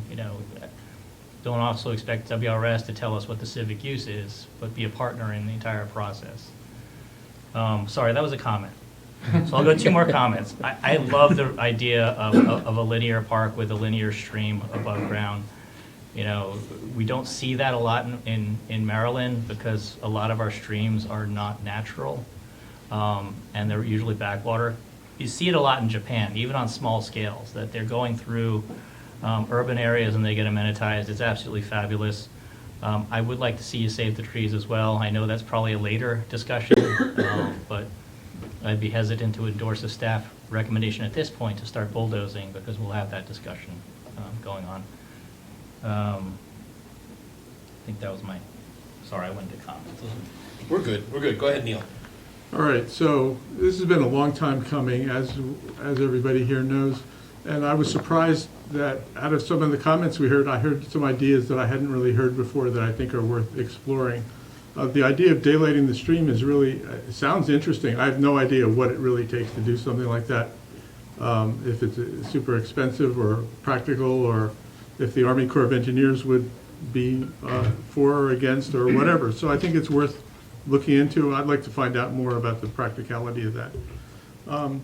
Hearing the idea of making a walkable path around the Block A lake is, I think, great. I think it's not a super big project, but living in the Kentlands, walking around the lakes is one of the great amenities that we have in the neighborhood.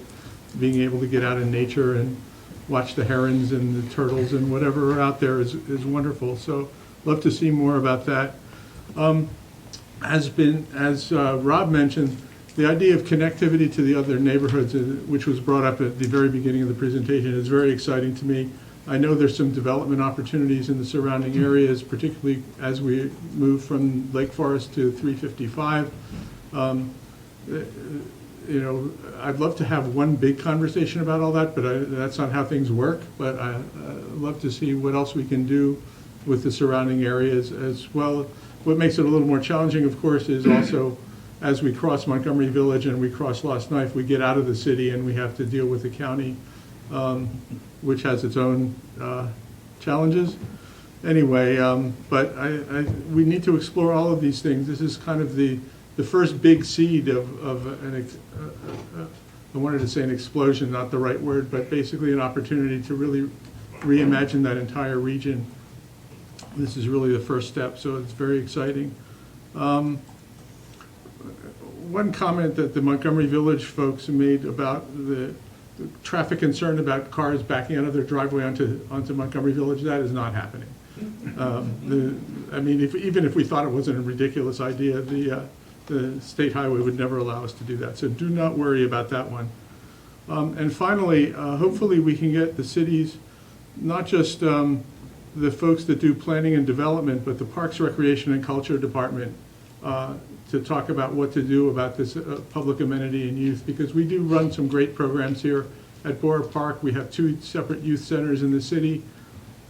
I'm sure they have a lot of ideas and they have a lot of interactions with the youth in the city, and hopefully we can get them into this loop, because as has been said, I don't think we should expect WRS to have the answers on this particular front. We need to come to them and give them the guidance that they need. All right, that's it for me. Thanks. Thanks, Neil. Jim. Thank you, and I will consolidate what I wanted to talk about into one central theme surrounding the idea that I love the idea of the urban plaza and the idea of this kind of becoming a central park through the center of the development. As you move into the SDP plan, things to think about. You currently have that running alongside a road. Does that make sense to move to more of an interior part of the blocks? That also being said, thinking about the commercial blocks and how do we create this kind of pedestrian mall experience. You know, we talked about the possibility of closing the road in B, but is there an opportunity in some of the other spaces to have more of a pedestrian mall, something like Savannah City Market, where you have restaurants on both sides and people are just walking through? That could certainly lend to this idea of the sense of place, that this is the outdoor pedestrian. You know, it doesn't have to be all roads that are car accessible. Maybe some of them do become pedestrian only. Just putting that out there as you get into SDP. I like some of the ideas that Rob brought out, and some of the things that we heard. Daylighting the stream is a very interesting concept to me as well. And I definitely want to have that conversation about the trees on the corner as well, because I think that's an important conversation to have. Thank you. Thank you. Anybody else before we go to closing of the records? Okay, John. All right, thank you, Mr. Mayor. Staff has recommended the Planning Commission close their record on February 17th, I think at 5 p.m., with anticipated recommendation to the Mayor and Council on March 1st. Is there a motion, please? So moved. Second. So moved and seconded. All in favor, please say aye. Aye. Aye. Opposed? That passes unanimously. Mr. Mayor. Thank you. Our recommendation is that we hold our record open until 5 p.m. on March 10th with anticipated policy discussion on April 3rd. What's the pleasure of the council? So moved. Second. All those in favor, please say aye. Aye. Any opposed, say nay. Okay, that carries unanimously. Thank you all very much. We're going to move on in our agenda. Obviously, we appreciate everyone's patience and participation very much. Next on our agenda is from the Mayor and City Council. Ryan, you're going first. You can let it clear out, or you can start. Nothing from me this evening, Mayor. Thank you. Okay. Lisa.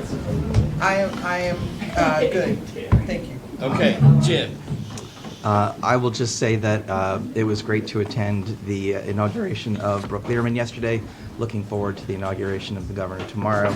I did have the opportunity to tour St. Martin's School with Delegate Vogel before he set off for the beginning of the session. It was great to introduce him to one of the cornerstones of Old Town here. One of the things that we talked about was that the benefits of some of the state and federal programs on non-public schools. We talked about the fact that St. Martin's is one of 11 non-public schools that participate in the Title I program here in Maryland. And we also talked about the benefits of the Boost scholarships and the the EANS money that was made available during the pandemic for non-public schools. So really appreciated his time along with the staff and Principal Lamont over at St. Martin's, and it was great to have him and wish him well as he began his session. Thank you, Mr. Mayor. Thanks, Jim. We'll go to Neil. I don't really have anything tonight. I just would like to point out that I'm shocked that the entire room has cleared out, and we're about to have an exciting discussion on tweaking our ethics regulations. So, not really. Thanks. All right. Thank you, Neil. We'll go to Rob. Thanks, Mayor. I'm going to ditto Ryan and Lisa. Okay. I will echo everybody as well. It's late.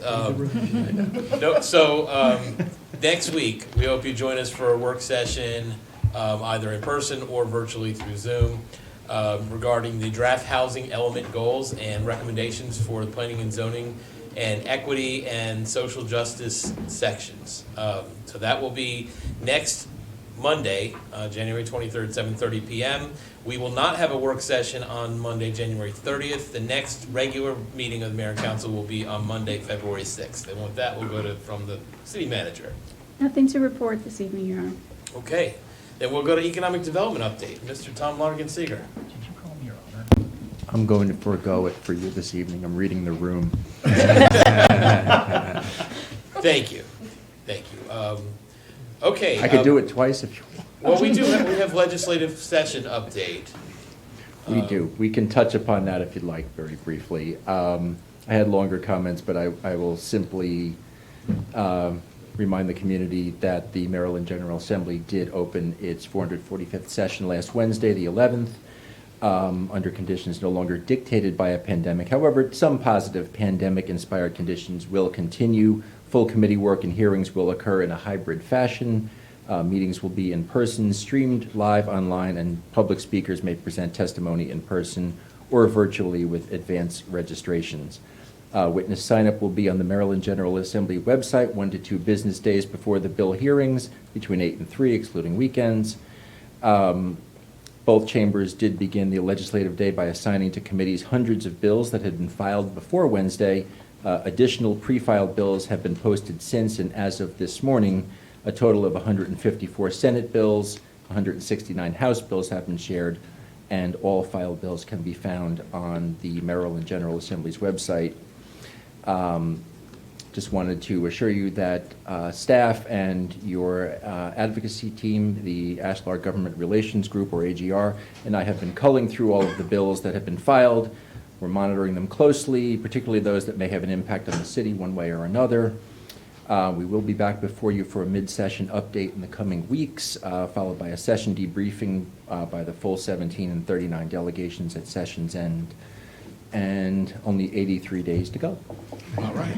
Thank you. Thank you very much, Tom.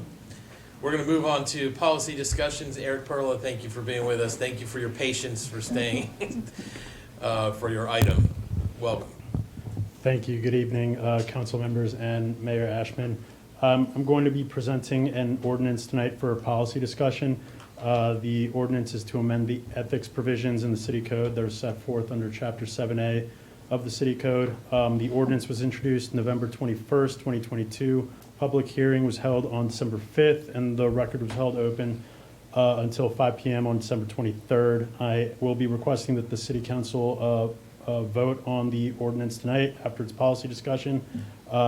Just to be very brief, the city received a letter from the state's Ethics Commission on August 26th, notifying the city that it was required to amend the Ethics Code in order to conform with House Bills 363 and 1058. The draft ordinance includes all the mandated changes required by the state's Ethics Commission, as well as modified language proposed by Councilmember Spiegel with respect to Section 7A-5E2, which relates to the mandatory financial disclosures concerning business interests. With that, I'll take any questions or comments that you guys have. Thank you very much, Eric. As a reminder, my opinion of this is that 90% of it is dopey. Let's say 9% is terrible and 1% is irrelevant. So that's where I am on this, but it's legally required, so we're going to do it. So I was going to move the ordinance, but then you just scared me. Go ahead and move not it. reflective of your work. Second. All those in favor, please say aye. Aye. Any opposed, say nay. Carries unanimously. Thank you, Eric. Thank you. From the city attorney.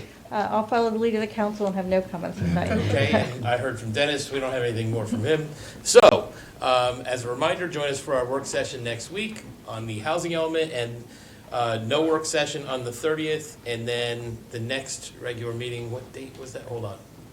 Pulling up that, February 6th. Next regular session, Monday, February 6th. Until next time, let's do great things, Gaithersburg. We are adjourned.